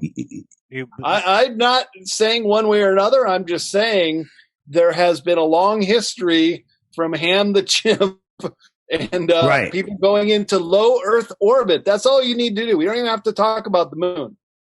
Low Earth orbit, and you'd be able to see the curvature. And there are videos, guys. There are a lot of videos from outer space showing a rotating spherical Earth. We'd love to see one when you have one. Yeah, And we- it's a we'd love to see one. round Earth that covers. So- What do you the mean sun. that you wouldn't be able to see from the ISS? You wouldn't be able to see around Earth. What do you mean? Yeah, you would. You No, see it all the that- time. they All say the that you UFO can't. videos they're picking up. Oh, you're talking Right. about They're going around So- the Earth. Okay, that's with a curved lens. That's with a GoPro lens. You're talking about. You mean like on a balloon Right. when they get up there and they see the Brad, let me ask you a question. Fisheye lens. Sure, you can If we manipulate caught it, but if we catch NASA faking zero gravity or faking things on the space station once, is that enough to start questioning if what they're doing up there, if they're even Well, up there? But you guys still Right. haven't answered my question. If Good. Has any human being been up there to witness it? Just No, out of the atmosphere where they're weightless. I don't believe that exists. Well, You don't believe that exists. you would believe that Yeah. weightlessness exists if somebody was falling, right? If somebody's falling towards Earth, would you believe that they're weightless? Well, Yeah, Just yeah, like that's the way to do it. Yeah. They simulate in a zero Zero G G plane. Starts dropping. Yeah.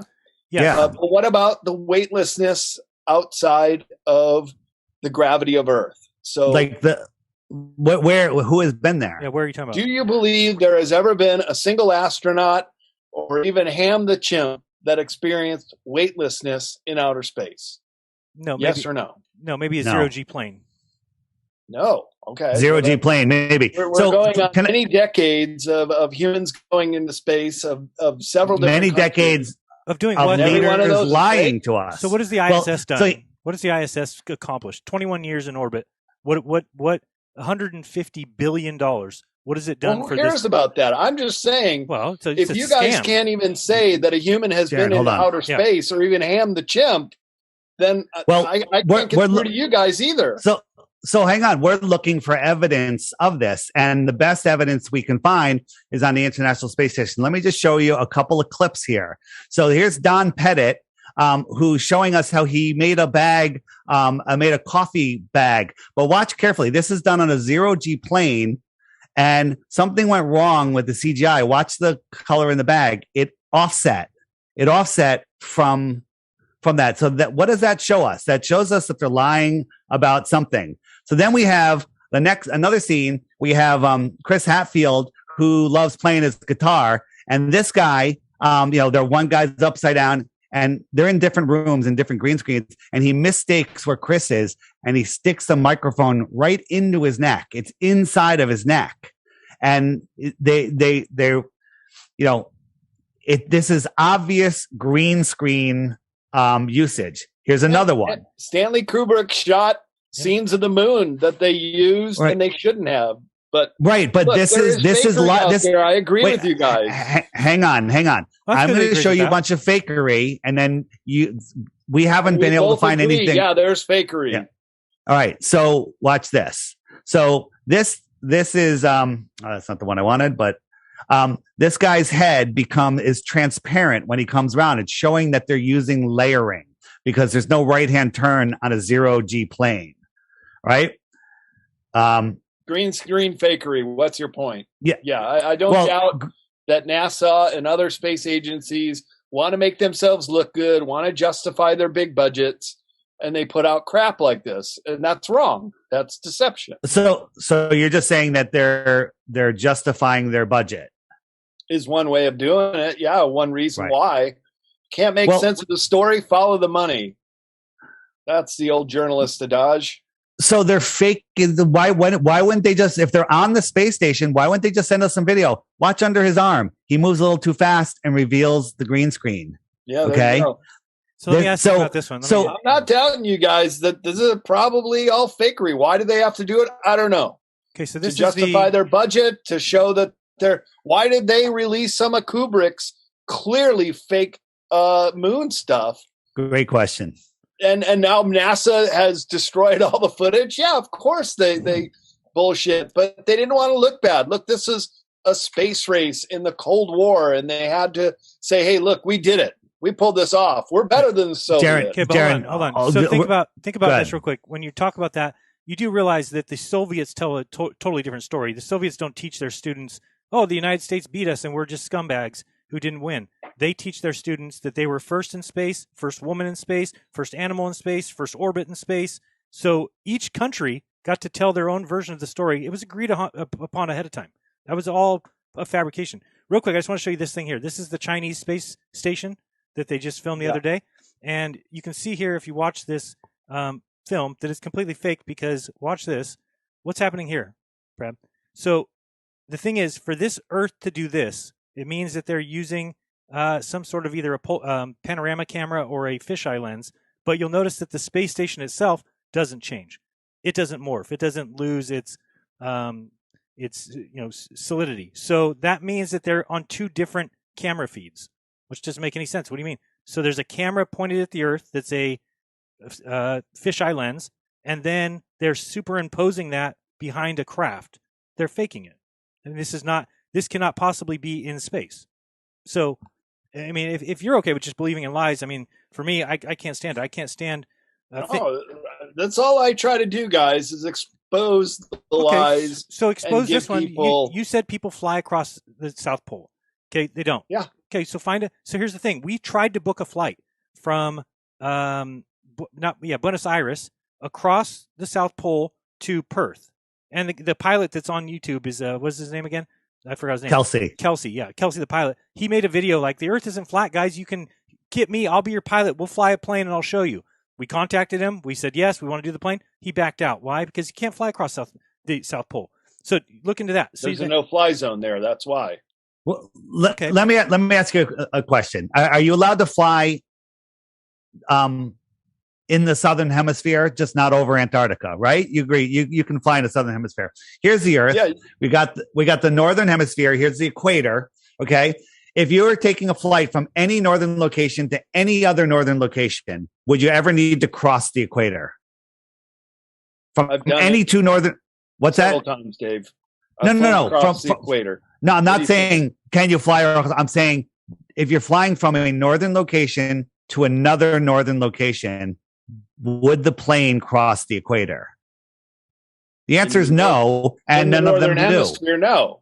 Okay, very good. If you're flying across the Arctic region, though, and I've done that before. That's fine too. No problem. Works on a flat Earth. Okay. Now, if you're flying in the southern hemisphere to another southern location, would you ever have to cross above the equator? No. And the answer is no, because it would be the same as the north. However, there's many, many flights that will cross. They make these crazy. They say, "Oh, this is the Great Circle route." But if you look at it on a flat Earth, it's a straight line. Okay. And when you start looking, there's also many times emergency landings happen. All right. And the emergency landing, something really weird happens. So this flight right here, they landed in Seattle, right? Something happened, emergency, someone's having a baby, and they went, hundreds of miles out of the way to land in Seattle. But you look at it on a flat Earth map, Seattle is right on the same flight route. Here's another one. They landed in Moscow, 1,000 miles out of the way. Well, if you look at all the data on this, how did they travel that 1,000 miles in the amount of time since the emergency happened? Why did they go all the way to Moscow? Well, look at Moscow. It's right on the same track, right? Again, another one would be this one. They landed in Calgary, right? Way the hell out of the way. But look at Calgary on a flat Earth map, right? All of these things. There's 16 documented videos. And now I'm just showing you a bunch of memes, and I don't expect you to believe it. You can look up this PDF online, go buy the book. 16 emergency landings. It documents all of them, and they all land on the line from the origin to the destination on a flat Earth map. Makes no sense on a globe. Makes perfect sense on a flat Earth. So, Brad, we also tried to disprove this, right? Like, I don't want to be a flat earther. I mean, come on. But if you look at Dave, can you bring up the map just so I can show them in the south? I just want to show them the difference. Gleason's map. So I flew one time, guys. This makes sense with heliocentric spherical Earths. I flew from Zurich to Chicago, and I flew over Greenland. Right. You do that on a curvature of the Earth. It's actually a shorter distance. You don't do the straight across. Right. So this map is the same as the globe, right? Sense. But this map is the same as the globe. Jen, can you put it up like on the big part so we can see these here or no? Yeah, I can do it. Yeah, 1 second. So, go ahead, Dave. Point out Zurich and point out Chicago. So Chicago's here. You'll have to blow it way up so we can get a sense. I actually can't, but Zurich's over here somewhere. Just draw a straight line between the two. That's how you went. And then you look at it on a globe, it's a crazy loop. And now, by the way, northern flights, northern to northern, are very similar on a flat Earth and a globe Earth. It's only when you go to the south that things get really distorted. It should be the same. It should be the same. So the south on a flat Earth map is much larger, right, than a globe. Globe comes back down together. Flat Earth map is really wide. It's all, once again, it's all projection, guys. So it's called the Mercator projection. I'm sure you've heard of it. Yeah. The way that maps are laid out, where Greenland gets really big on the Mercator projection. When I was down in Australia, I thought it was pretty hilarious. They had maps down there called up, over, down, under, and they just flipped it around. Technically, it's correct. Mm-hmm. It's the same Mercator projection, but now Australia is the top of the planet and all the northern hemisphere continents are down below. So how come you guys don't do your projection that way then? Why don't you show Antarctica like you do the Arctic? What do you mean? Because you can flip it around and do it the same way. No, if the Earth's a globe, you from can. the southern hemisphere. If the Earth is a globe, we actually think the Earth looks like that. So on the Earth, on Santiago is here. Australia's over here, right? Just fly like that. That would be the shortest route. But instead, they go all the way up, all the way across, and all the way back down, which makes no sense. But if you look at it on a flat Earth, right? Santiago, cross over the United States, go over to China, go over to Australia. It's a long straight line. And the path they take. Let's see Europe. Let's see Zurich, Switzerland to Chicago. But we're saying that everything in the north north is the same. Why did I fly over Greenland? We're talking about the same thing, you guys. Same thing. Right here. So where's Zurich? Over here? Yeah, it's in the middle of Europe. Okay. All right. So Zurich to Chicago, right over Greenland. Yeah. Right over Greenland. I saw it out the window. I saw Greenland. It's right over Greenland. You're flying right over Greenland. Look, it's right here. Yes, on a flat Earth map. But that doesn't prove on the flat Earth map. You're arguing our point. No, Dave. This is the route you're arguing my point. Right, it's the same. You do fly over the curvature over the Arctic areas, just like you can fly over the Antarctic areas. Go ahead, Jaron. Well, it's just, you're saying things like you can fly over the curvature, but you're just saying that because you think we're on the globe. Because I saw it, because I experienced it. So you saw the globe? Greenland? So actual scientists that do the calculations that tell you that you're wrong, you know better than them. They're telling you from 120,000 feet you can't see curve, and you're saying you saw it at 40,000 feet. You don't think that's a weird thing? I'm talking about my flight from Zurich to Chicago, and we flew over Greenland. Okay, you said you flew over curvature, but that word's in your head. It could be on this map as well, right? It's the same thing, is what we're saying. The difference comes in the south. We're probably talking about the same thing. Okay, so in the south, there's a difference. And good. A plane going 550 miles an hour has to drop a mile every 2 minutes just to maintain the same altitude. It has to drop a mile. Okay. The gyroscope, which tells the pilot that he's level, holds rigidity in space. Right? The gyroscope has to be wrapping around the Earth. Gyroscopes are independent of gravity. Right? If the pilot dives down, the gyroscope's going to tell him he's diving down. If he turns, it's going to show him that he's turned, that he's not level. Right? But flying for an hour, you're going to be 30 miles higher if you don't nose down. But no one noses down. Airplanes fly straight level over the Earth plane, Brad. Okay. The Earth isn't spinning underneath it. If you were on a runway in northern Alaska, that runway is moving, makes a circle every 24 hours. Maybe you're going 300-400 miles an hour. If you're on the equator in Ecuador, you're moving 1,000 miles an hour because it's 24,000 miles around. How does an airplane take off in Alaska and then land on a north-south runway in Ecuador that's moving sideways at 1,000 miles an hour when it never had that initial speed? Okay, this is where brains short circuit and they go gravity. What about it doesn't matter. West? Hold on, listen. Dave, listen. Let him say this. We lose a day. Yeah, because you cross the timeline. When you fly back, you land at the same time you left. Right, because you cross the timeline. Yeah, perfect. Hold on a second. How about when you fly from New York to San Francisco or San Francisco to New York? Which one should be faster? Remember, the Earth's spinning to the east. Well, land mile wise, they're the same. Yes, distance wise, they're the same. So which one would be faster? So you're saying because the Earth is spinning, right? So would the flight take longer? Sometimes it does, but I usually attribute that to weather. Yeah, so it actually works the opposite way. The flight from New York to California is longer than California to New York. which, I mean, again, the Earth is spinning. Even though California is running towards New York on the globe. At basically about 700 miles per hour.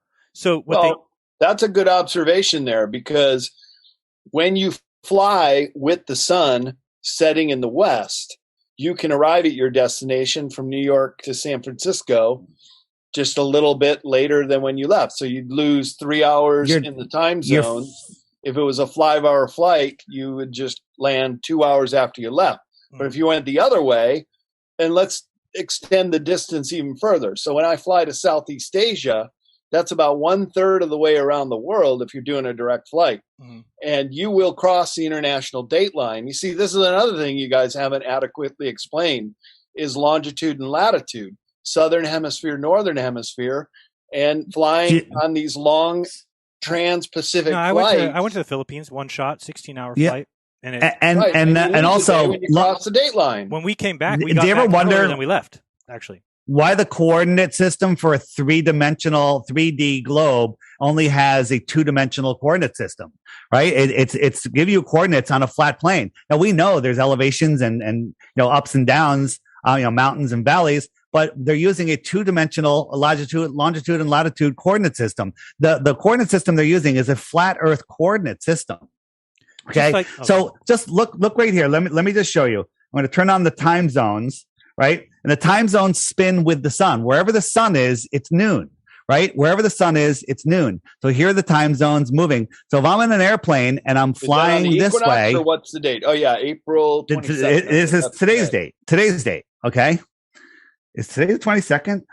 Yeah. Well, we'll be in a few hours. Oh, and that's because I have the time zone because I had it spinning. That's why in it's the UK 22nd. it is already the 22nd. But what I'm showing you is wherever the time zone is. So if I'm flying this way, I'm flying and I'm changing time zones faster than I am if I go this way, right? So that works perfectly on a flat Earth. You just don't understand how time zones work, right? Oh, I sure do. Okay. Well, I've been it all works. 24 of them. You don't understand that it works perfectly on a flat Earth, with a rotating sun. It's noon in Sydney, Australia right now, and it's midnight over here. Hey, okay. Brad, isn't it weird? And as the sun comes around, it brings its light with it. And when it's over here, it's 6 a.m., right? It's still dark here in America. I'm here on the East Coast. And when the sun's over here, the sun will start rising for me, but Jaron and you will still be in the dark for 3 hours. Okay. And then as the sun comes closer, it brings its light with it and it changes the time. And that's all that the clock does is it's 24 hours in a circle. And imagine they confused us all by just giving us 2 12-hour clocks where the hand goes around twice. So nobody was ever smart enough to realize, the sun makes a 24-hour circle. Why wouldn't we just have a 24-hour clock? Why not have a 24-hour circle like that so that you could always see where the sun is? Because that actually shows you where the sun is. No matter what time you look at that clock, it'll tell you exactly where the sun is, where the sun is above which country. I do not disagree with that at all. Okay. Because when the sun is shining on planet Earth, it's putting light on the northern and southern hemisphere. Now you actually have a good little proof there for around Earth, Dave, because why do you see slightly more nighttime?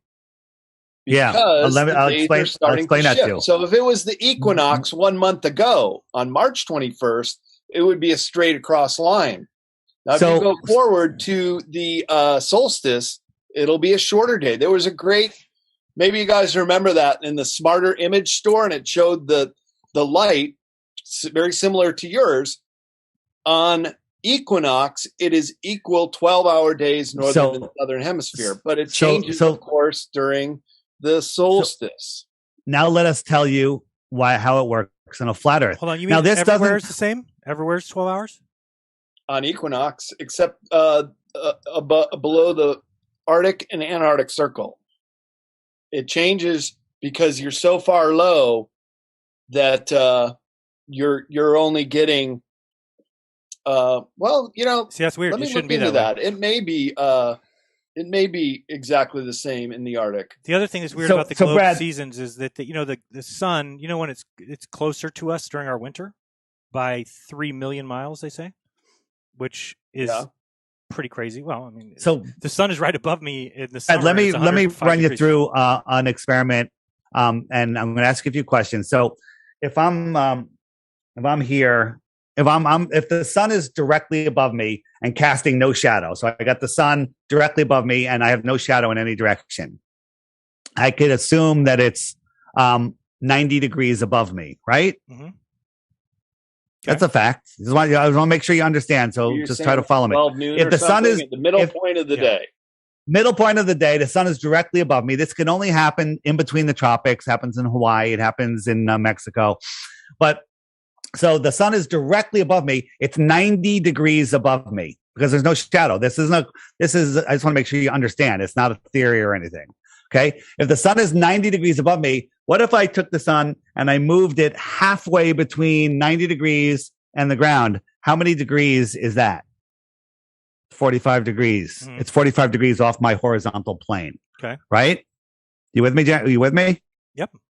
I just need to, if you're not with me, I want to. Along with you. Sure. Okay. Okay. So we're talking about the exact middle point between sunrise and sunset, the middle part of the day. On the day on the day where it's 90 degrees above me. So 3 hours later, whatever, it's 45 degrees.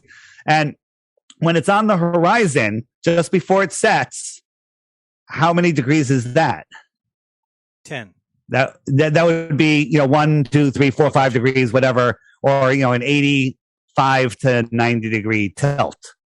Okay. You with me? Okay. I know you're with me. I just want Brad to follow because this is a globe killer. Right now, guys, Okay. we got sunset at 7:48 and sunrise at 6:52. Okay, because the Earth is tilting, we are now going into the summer in the northern hemisphere. Brad, I'm going to explain seasons if you allow me. Hemisphere. If you allow me to show you and you actually follow, you'll see that your explanation for seasons makes zero sense. Well, You're saying this time is wrong? No, we're saying that's right, No, but it doesn't mean that it's absolutely right. right. On our window that it's right on. But it doesn't mean you're drawing the conclusion that the Earth is tilted. You don't have any evidence of that other than they've told you that. Do you understand? Brad. Because on the equinox, it was I- noon. It was exactly 12 hours. But you're making it sound like there's no other possibility for that to happen except for if the Earth's a sphere. When we're showing you how it can happen. I'm showing you how it can happen. I'm showing you how it cannot happen on a sphere. I'm teaching you something new if you stop researching and listen. Are you willing to listen? Okay, go for it. Okay. So we have the sun, and they tell us that the sun, when we're tilted towards the sun, the northern hemisphere gets more direct rays, and that's why we have our summer. And when we're tilted away, those rays are spread out over, that 23.4 degree tilt. They're spread out, and the sun is less intense. That's why, even though it's 3.5 million miles closer to us in our winter, the rays are spread out, and that's why we have our winter. Is that your understanding of seasons? Yeah, that the days get shorter, and you guys know that. You don't need me to I'm not talking about that. I'm talking about the explanation for winter is that we're tilted away and the rays are spread out across us. Okay. All right. So sun 90 degrees above me, sun 45 degrees, sun on the horizon. That is the most tilted it could possibly be. All right. Mm-hmm. Are you looking up something else, Brad? I'm listening to you, Dave. But go ahead. I just need your attention for agreeing on this. So okay. What is your point? So here's the thing. Here in Connecticut, where it's freezing in the winter, things freeze, and in the summer it gets really hot. On June 21st, on the solstice, when the sun is on the horizon over the water, I can take off my shirt and get a tan. I can feel the heat on my face. I can feel the heat on my body. I can get vitamin D. And the sun is at the most severe tilt possible. It's 1 degree off the horizon.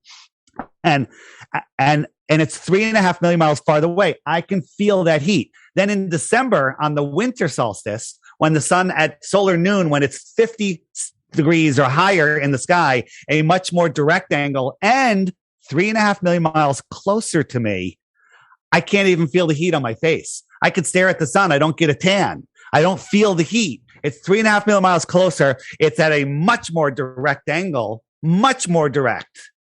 And I can't feel the heat.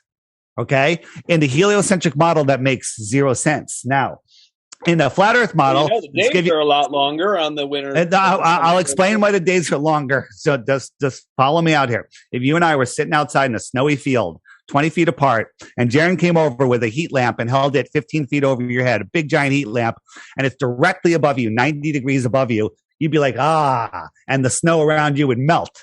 And I would look at that heat lamp, and it's lower in the sky. It's farther away. It's like 40 degrees, 45 degrees, let's say. And I would be like, I don't feel the heat. I'm freezing. The snow is freezing. Now, Jaron's going to walk over to me, and he's not going to lower that lamp. I'm going to watch that lamp get higher and higher and higher, and you're going to watch it get lower and lower and lower. I'm going to get warm. You're going to get cold. That's how seasons work. Okay? And real quick, on the map here, yep. Here's it. We're in our summer. The sun is close to the north. Everyone in the north is having their summer. 6 months later, the sun moves out to Capricorn, and the south has their season. Australia has their summer. Miami is super hot in June because the sun goes directly over the Miami or southern Florida. Okay, it's hot because the sun is right there. It's close, right? I'm sorry. By the way, no. I'm sorry. This is the summer, but when I go back to June, it goes right over Miami because it's over the Tropic of Cancer. And everything between the tropics is the tropics. This is where all the warm places are because the sun crosses over there twice a year versus us. We only get it once a year. It comes towards us and it goes away. That's where all the deserts are. The sun, anything inside the Tropic of Cancer is the Arctic area. You like that. And the sun is arcing around you. Anything outside the Tropic of Cancer is the Antarctic region. If I'm standing out here, the sun isn't arcing around me. It's coming toward me, and then it's arcing away. It's antarcing. The Antarctic has an antarcing sun, and the Arctic has an Arctic sun. Arctic means the north, and Antarctic means what about the not Tropic the of north. Capricorn in the south? It's out here. There's a yeah, it's that one up there. The Tropic of Capricorn. The midnight sun on that diagram in June when you're just showing around the solstice. It was 24 hours of daylight in the Arctic that is represented there in June. It shows the 24 hours there of the light. Oh, okay. And now you're on winter solstice. Great. You can see, and there's no video of the 24-hour sun on the winter solstice. There's none. You may think there is, but there's none. I said yes, there is, and I thought this too. And it's been 6 years. I haven't found one yet. Okay, there's 3 that are obviously clearly fake to the untrained eye. Okay, clearly and they all fake. Came after 2015 when we started pointing this stuff out. Jaron, can you pull up the time lapse from the Antarctic station? Yeah, but mention to him the difference between the North and the South, because again, on a globe they should be identical, and on a flat Earth they wouldn't be, and they're not. So it's evidence of obviously not right at equal degrees north and equal degrees south, 6 months apart. You should have the same amount of life, the same amount of temperature and everything, but it's not nearly the same. And at 60 degrees north, there's mammals and trees and plants and everything. At 60 degrees south, I believe there's nothing except some penguins. Jaron, no. So Jaron's pulling up. Was there any plants, Brad, down in Antarctica? Nothing, right? No. Well, there's lichens and mosses. Okay. But there are no trees or bushes or anything. So if you went to the same spot in the north, you would find plethora of stuff. You'd find squirrels and deer and all kinds of things. Yeah. Which makes perfect sense on a flat Earth, but it makes no sense on a globe Earth. Now, Jaron's going to pull up we're looking for proof of the 24-hour sun, and we're like, you know what? They've got these webcams there showing these snowy fields, and there's obstacles and buildings and flagpoles. We're like, hey, we'll just watch the shadow, right? You got that handy? Can you put it on the big screen? Yep, coming up right here. Browser solo. Okay, there you go. Swap me out. Okay. So watch this carefully. So tell them what's going on. Yeah, so I started watching this just to see, because they have these webcams, and they basically have every single day. So it lists the day, and you can click on any day, and you can watch the webcam. But it's kind of hard to see. Let me maximize. Oops, I can't do that. Sorry. Let me get it back. That's not going to work. So if you watch these flags as they go around, you'll start to notice that they cut every day. Let me show you. Okay, so we're trying to watch the shadow just to get a 24-hour circle. Watch these shadows. They keep resetting. Here it comes, and then you'll see it reset. They cut out 10 hours. Here comes reset. Here comes reset. Now, I called them and asked them, why don't you have one full day rather than have the entire summer season with not one full day? I said, I would rather see one full day than 30 or 40 or 50 or 60 half days. And they said, oh, we don't have the bandwidth. We can't, we only can upload a certain amount a day. But watch these flags. You can see the shadows. They come around and then they cut. Come around and then they cut every single time. Now the sun looks like it's coming like this to me. See how it goes this way? So yeah, corkscrews around. It's Antarctic. Well, I think it's Antarctic like this way. Not you're thinking it goes behind our head, but if it goes behind our head, why don't we see the shadows come around there? Why don't we see it pitch dark either? Because it's, Well, that's a whole nother thing. The optics of the sky, and if you believe that there's a dome, it makes perfect sense. And we can do experiments and show you how when the source that we call the sun gets near the outer edge, the light actually wraps around, right? And when you look in, excuse me, and then when you look into that. There's the Right. other one that we watched recently that showed the clouds repeat. Remember the old man comes down and said, "Oh, it's 12 o'clock midnight here." Remember Oh that? yeah, that's the 24 hours on video, and we don't. That one's I been don't think debunked. Then we there's need the to other jump one. into that. Then there's the other one that's been debunked. Is the one that has the location times or the directions north, south, east, west. But Totally Brad, using the former logic that we used and that you're using today is they're justifying their budget by not showing us something. It makes no sense that they can't show us the 24-hour sun going around. No, it doesn't. And the videos that came out of there that we see are so fake. There's one where there's a construction site and they're showing the crane going, but you slow it down, you see it's edit. There's more edits than NASA has on a rocket launch. Well, Eric Hecker lived there for a year, and he will swear said he on didn't the see the Bible sun. or be summoned in a court of law and say that he lived through 4 months of total daylight. Light. and 4 Daylight months and of sunlight total are two darkness. different things. Yeah. Daylight and sunlight are two different things. Daylight, when the And sun twilight. rises on the east side of your house, you can go in your back side of your house and read the newspaper where the sun is being blocked. Okay, and you can't see the sun because it's being blocked by something, right? But there's daylight because the sun is lighting up the dome, lighting up the sky. Yeah. Here's the bottom line, and Yeah, we can leave it we've at gone this. over time. I can keep on going, but I don't want to tire you out, and I don't want to piss you off, and I like you a lot, right?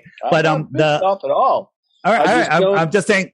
I think I'm just we were saying- about 50% on things we totally agreed on, but the Yeah. whole idea of lands beyond Antarctica or you can't fly over, Well, that's just not true. Well, so here's And the there thing: have been you're huge claiming. Space. So if we let you, They have you're- hold on. photographed the curvature of the Earth. So wait, you're Where telling have me you seen the photograph of the curvature of the Earth? Yeah, you look at space station footage, you look at pictures when they went out to the moon, you can see a round Earth from the moon. You can Yeah, see that's a problem. satellite images. Yeah, that's a rough one. I mean, Yeah. So All right, we're I mean, gonna this. make our final arguments here because we're going on So 2 hours, guys. Yeah, the final.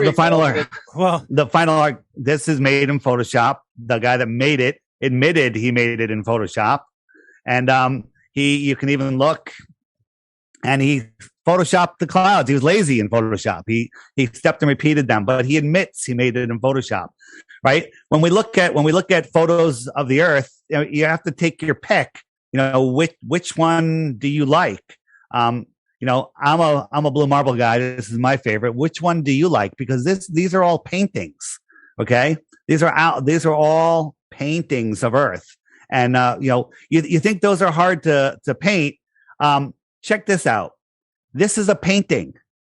This is a painting. Look at the reflections. Okay, somebody painted this. You don't think that somebody could paint this? Right? Absolutely. These are all just photoshopped, painted, hand painted. They're just nonsense. Right. And then just one thing from the moon, and the whole moon thing is insane.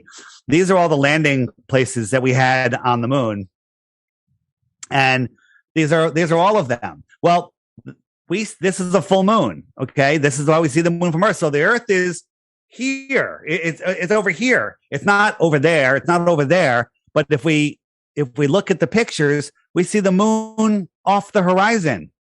Well, the moon would be directly above them. Earth, You wouldn't Earth. see the moon. Earth. Right? Earth. I mean, the Earth. You wouldn't see the Earth because it wouldn't be on the horizon. It would be at their zenith. It would be close to 90 degrees above them. Right? Yep. And this is what they're showing. This is fake. And also we have it where we took their photo, this photo from them, off of their website. We took it, put it in Photoshop, cranked up the levels, and there's a box around the Earth. And then a box. And then they took it off their site. Yeah, and then they took it off their site. But we have video of it. And Another Kubrick fakery. And I'm just showing here. Well, got it. So I'm showing here. This is the place I got all these South Pole webcams, and I did put the link in my Telegram if anybody wants to get it. But this shows you all these different time spans, and it's hilarious to me that they haven't changed them or updated them since I first found these. They're garbage. Not one of them shows a 24-hour day. Not one of them show. You have cameras that can operate at the South Pole to do webcam footage, and you can't show me one day of the sun going around. That's a problem for me. Go ahead, Dave. So here's my request for you, and again, we don't want you to believe anything we say. We want you to see with new eyes and start checking this stuff out yourself. It doesn't come immediately. There's a lot of great videos out there. There's lots of short ones.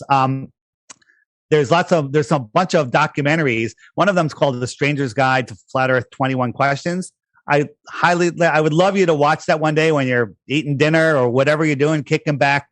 Watch a couple of these videos, and they're gonna spark some questions in your mind, and it might help you break the programming you had. We all had the same programming, we all had the same excuses, but none of them prove the globe. So if I asked you right now before we end, what's your number one proof for the globe? I don't know what it would. What would your answer be? Just one. Just like what's your favorite? Yeah. Oh well, because I have witnessed solar eclipses and lunar eclipses, and it did not show as a disk. We're not a disk. We're not a disk in space. The roundness of the planet, and right. You look out at all the other planets and the stars and the moon, and they're all round, guys. How come Earth all of a sudden? The star is not round. Flatness. There's no star that's round. That's a complete total fallacy. Okay, spherical. No, there's no star that's spherical. No. Not you. What about our sun? Doesn't it? Sure. I'm looking out right now. Sure, When I would say the sun. It was round as hell. Sure, but no star has ever been seen by any human as anything other than a point of light in a telescope. So you can't say that it's a sphere. And there's the Seleninian eclipses where we can see the lunar eclipse start while the sun and the moon are still both above the horizon to the viewer. Well, that doesn't make sense because the Earth isn't in alignment with them if they're both above the horizon. And the eclipse comes in from the top sometimes. Sometimes it comes from the side. Sometimes it comes in from the bottom, right?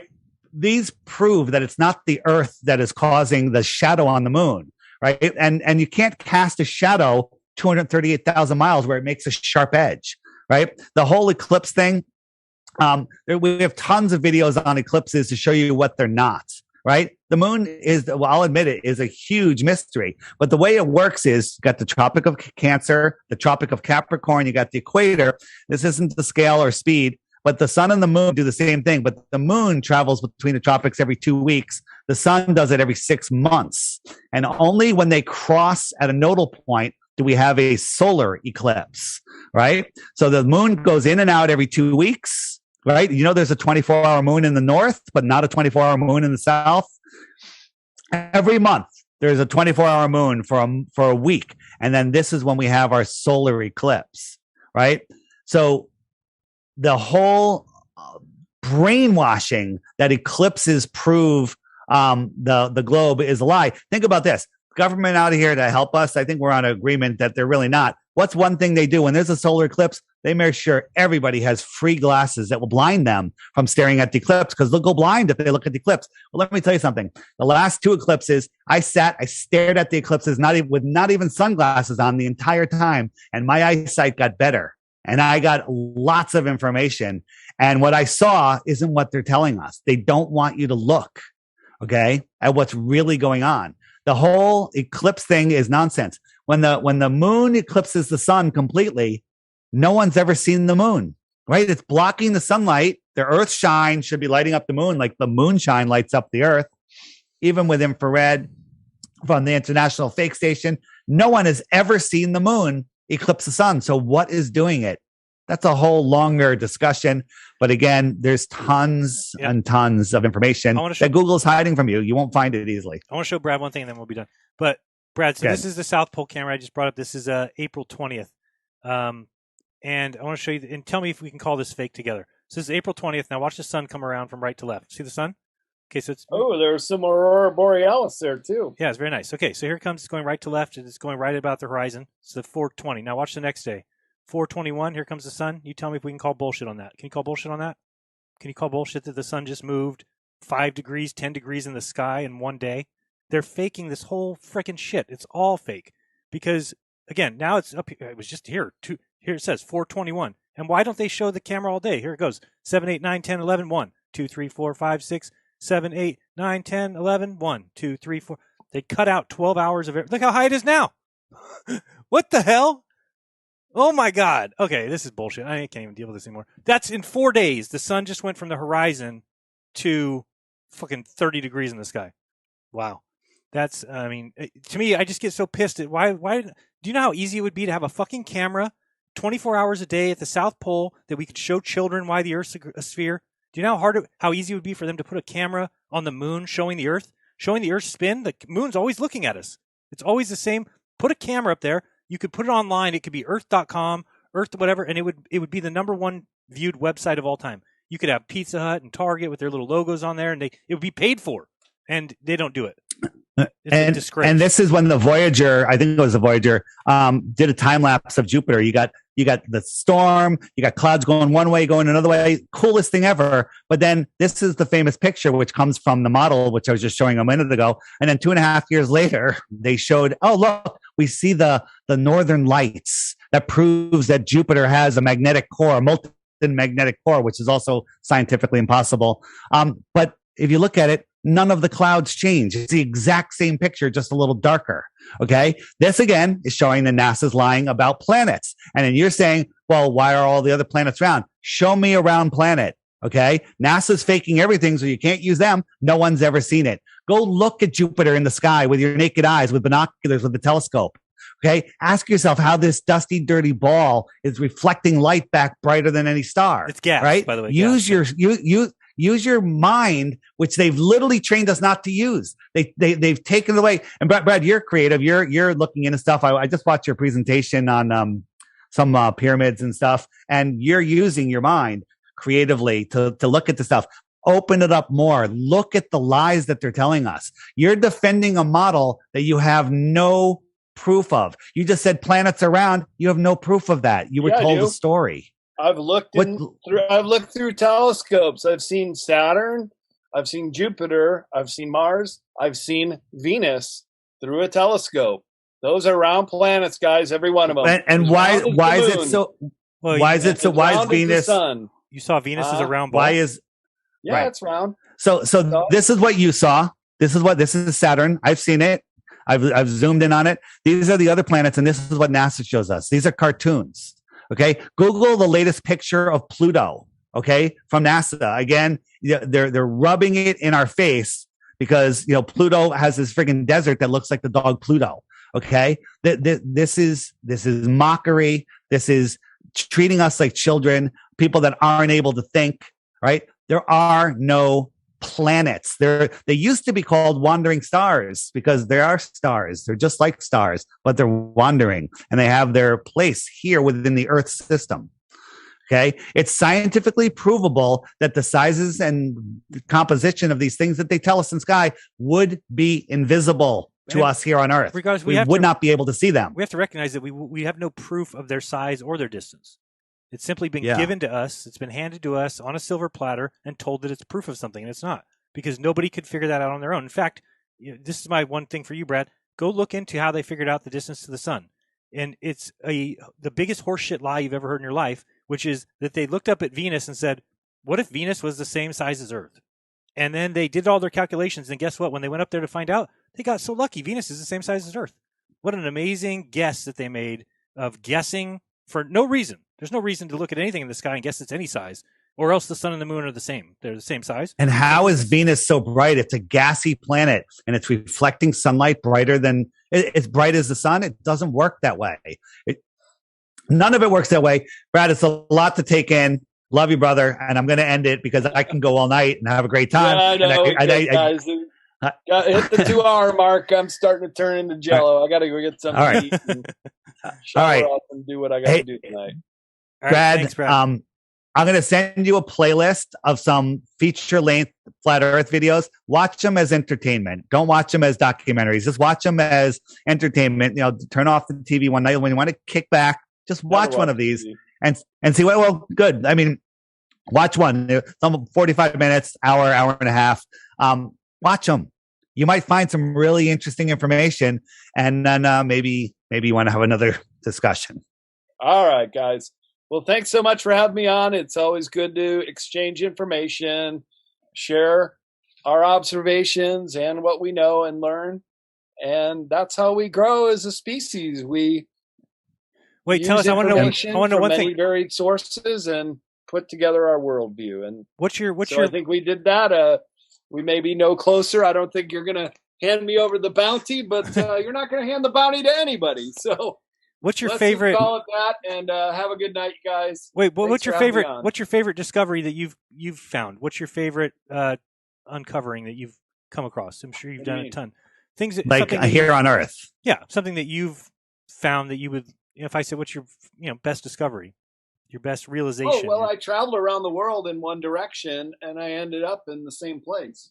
Yeah, that works on the approximately around the equator too. And I've noticed that I'll bet you anything you equator everywhere you go, and it sure gets cold when you get up to.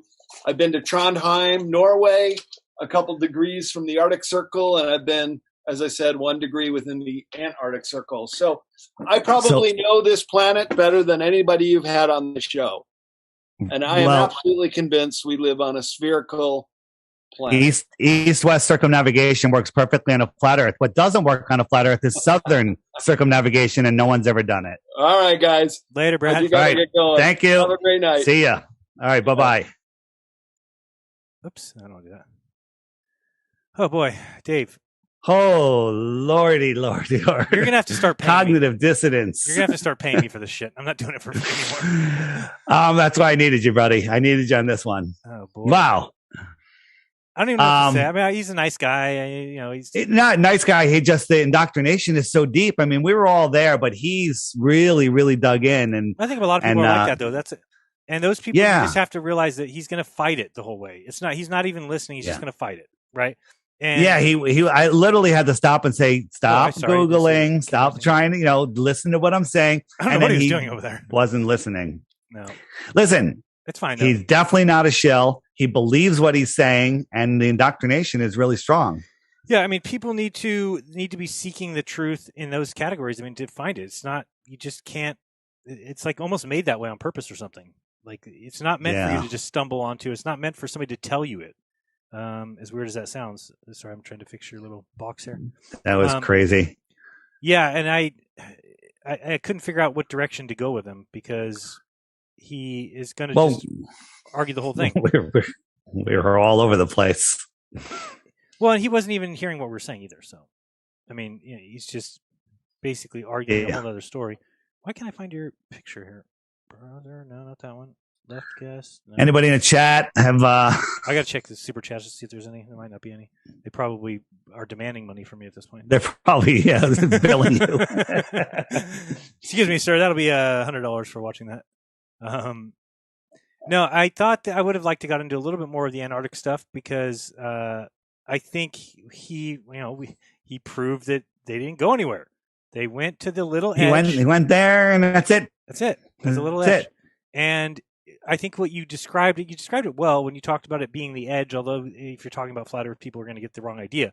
But the way that you talk about that, you really could just call all that 90. So no matter where you flew, you would hit 90 degrees according to whatever you're using, compass or your GPS. I kind of showed him that with the animation of it coming around, but it was great. too cool for him to deal with. Well, then once you said edge, he laughed like crazy because, of course, he doesn't want to. Yeah, that was a workout. But the ice that shelves, was a workout.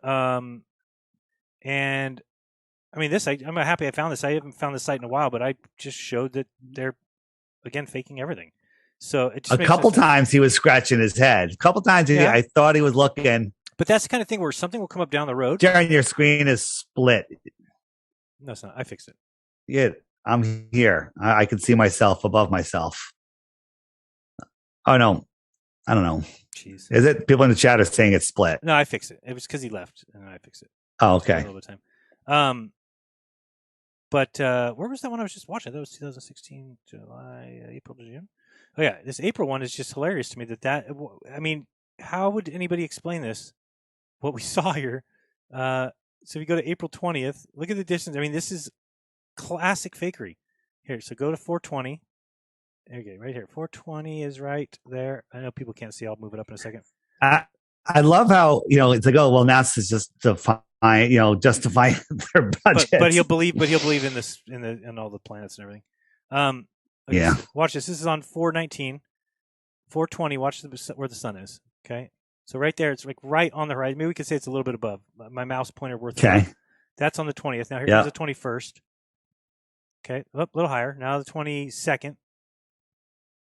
Way higher. 23rd. The sun cannot move. 24th. It cannot move that. Look at that. 25th. And this is from the South Pole, supposedly, because it's going parallel with the horizon. Yeah. I mean, look how high that is versus just 4 days. This is 26. So 6 days ago it was here.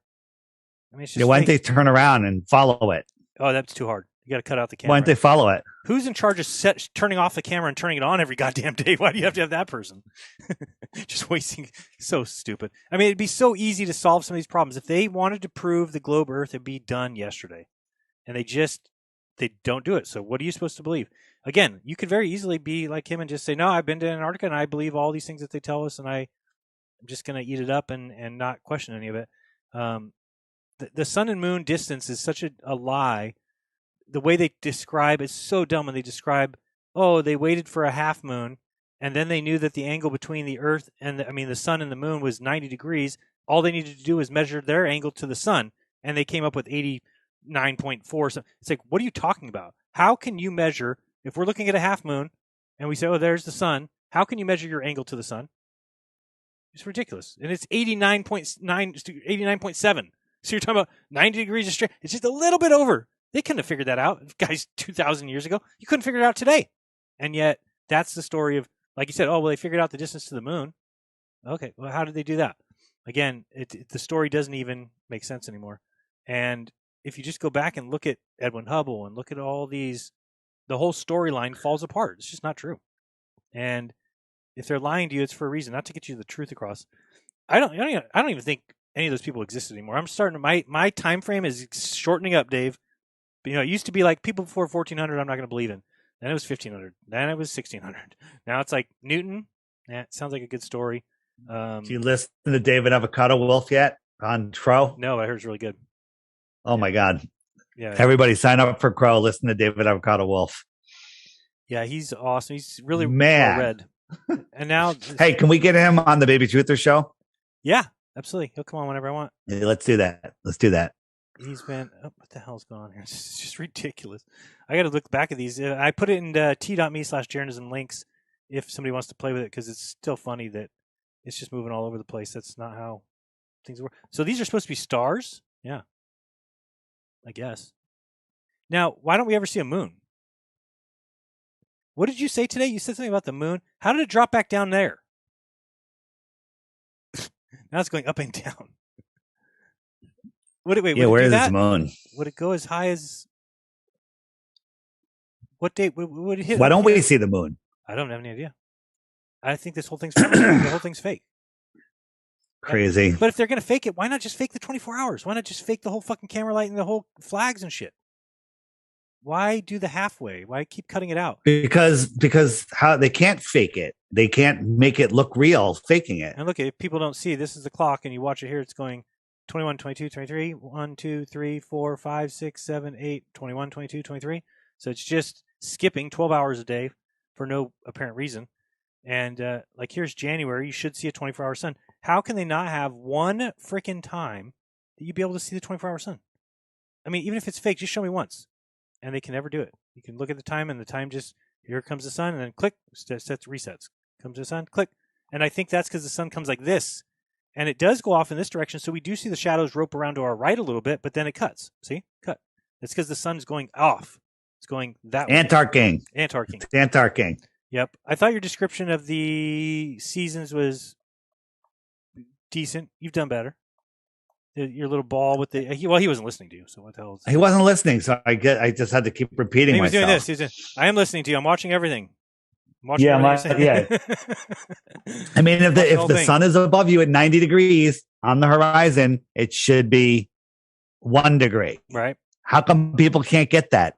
How come it's warm at 1 degree when it's skimming across? Okay. I don't know.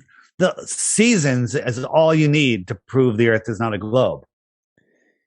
Yeah. It's unbelievable. It's unbelievable. And isn't it true that all the deserts are right underneath the tropics? Because that's where the sun kind of sits for a while. Think about it. Everything in between the tropics, the sun passes over twice a year. Yeah, but everything outside. But it sits there. It sits on the tropic the longest, right?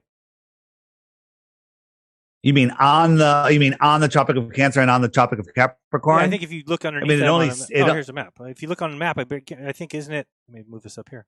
So I think that you can't really see it there, but let's see. No, I don't. Yeah, look at. That's exactly where all the sun is. It's where it burns the Earth. Look at, right? Interesting. Look at.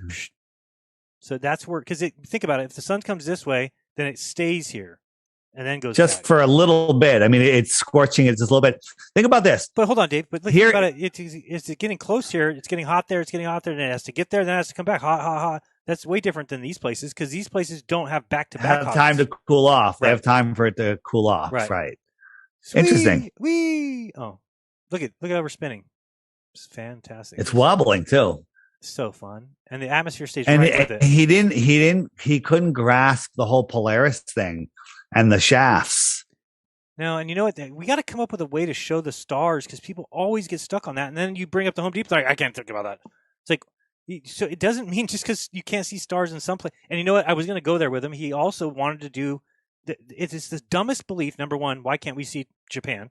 Number one dumb belief that I can't. What's big enough in Japan to see? Nothing. Even if you could see it. No, and you can't see through atmosphere when it's foggy. And you think you're going to see through 2,500 miles of ocean? I mean, it's just ridiculous. Yeah. And then the other one is the fact that people think the only way you can see further is because you're on a ball when you get up high. Like as if it doesn't work on a flat plane. As if. Yeah, it's a hard one for people to get. I mean, you think a snake can look on the floor of Home Depot and see as far as you can? No, of course not. Their horizon would be very close to them. You know? They don't get it. They don't get that the horizon ramps up.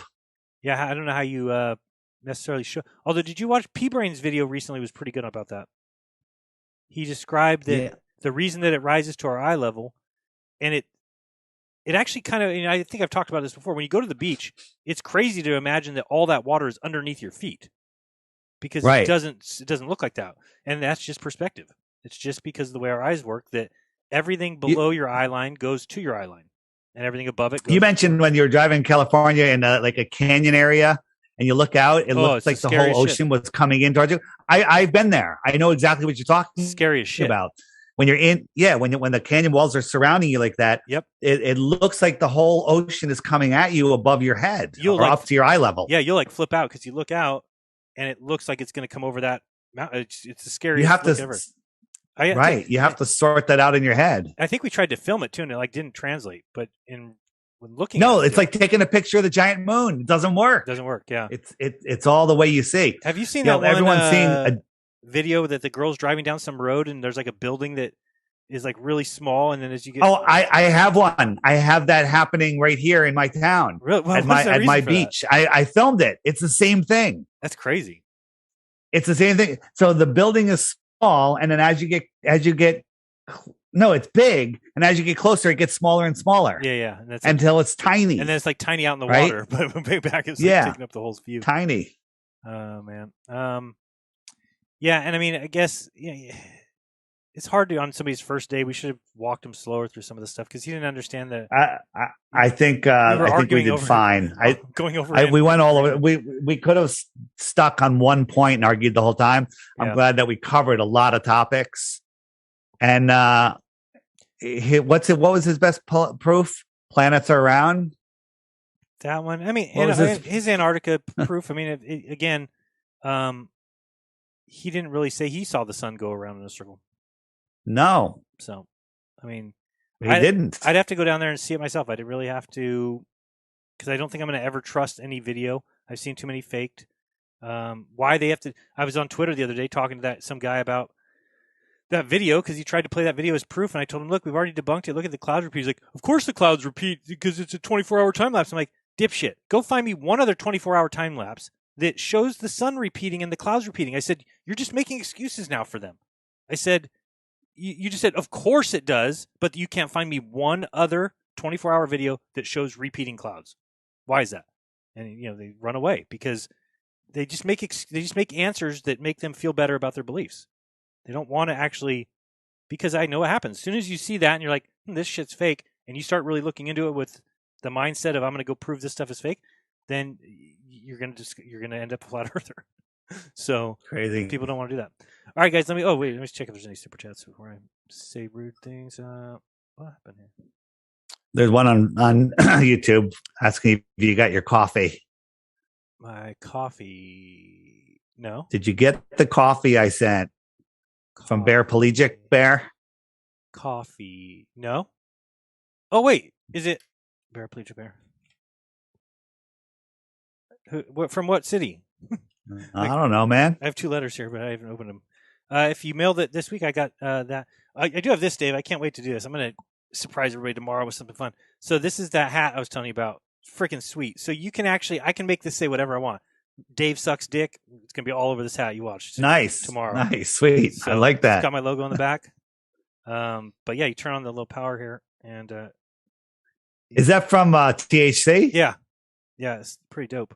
But it comes with an app, and then you can put whatever you want. Oh, so it does it Bluetooth? Yeah, and you can draw shit. I can draw a penis coming on your head, and that's gonna be my thing tomorrow when I go.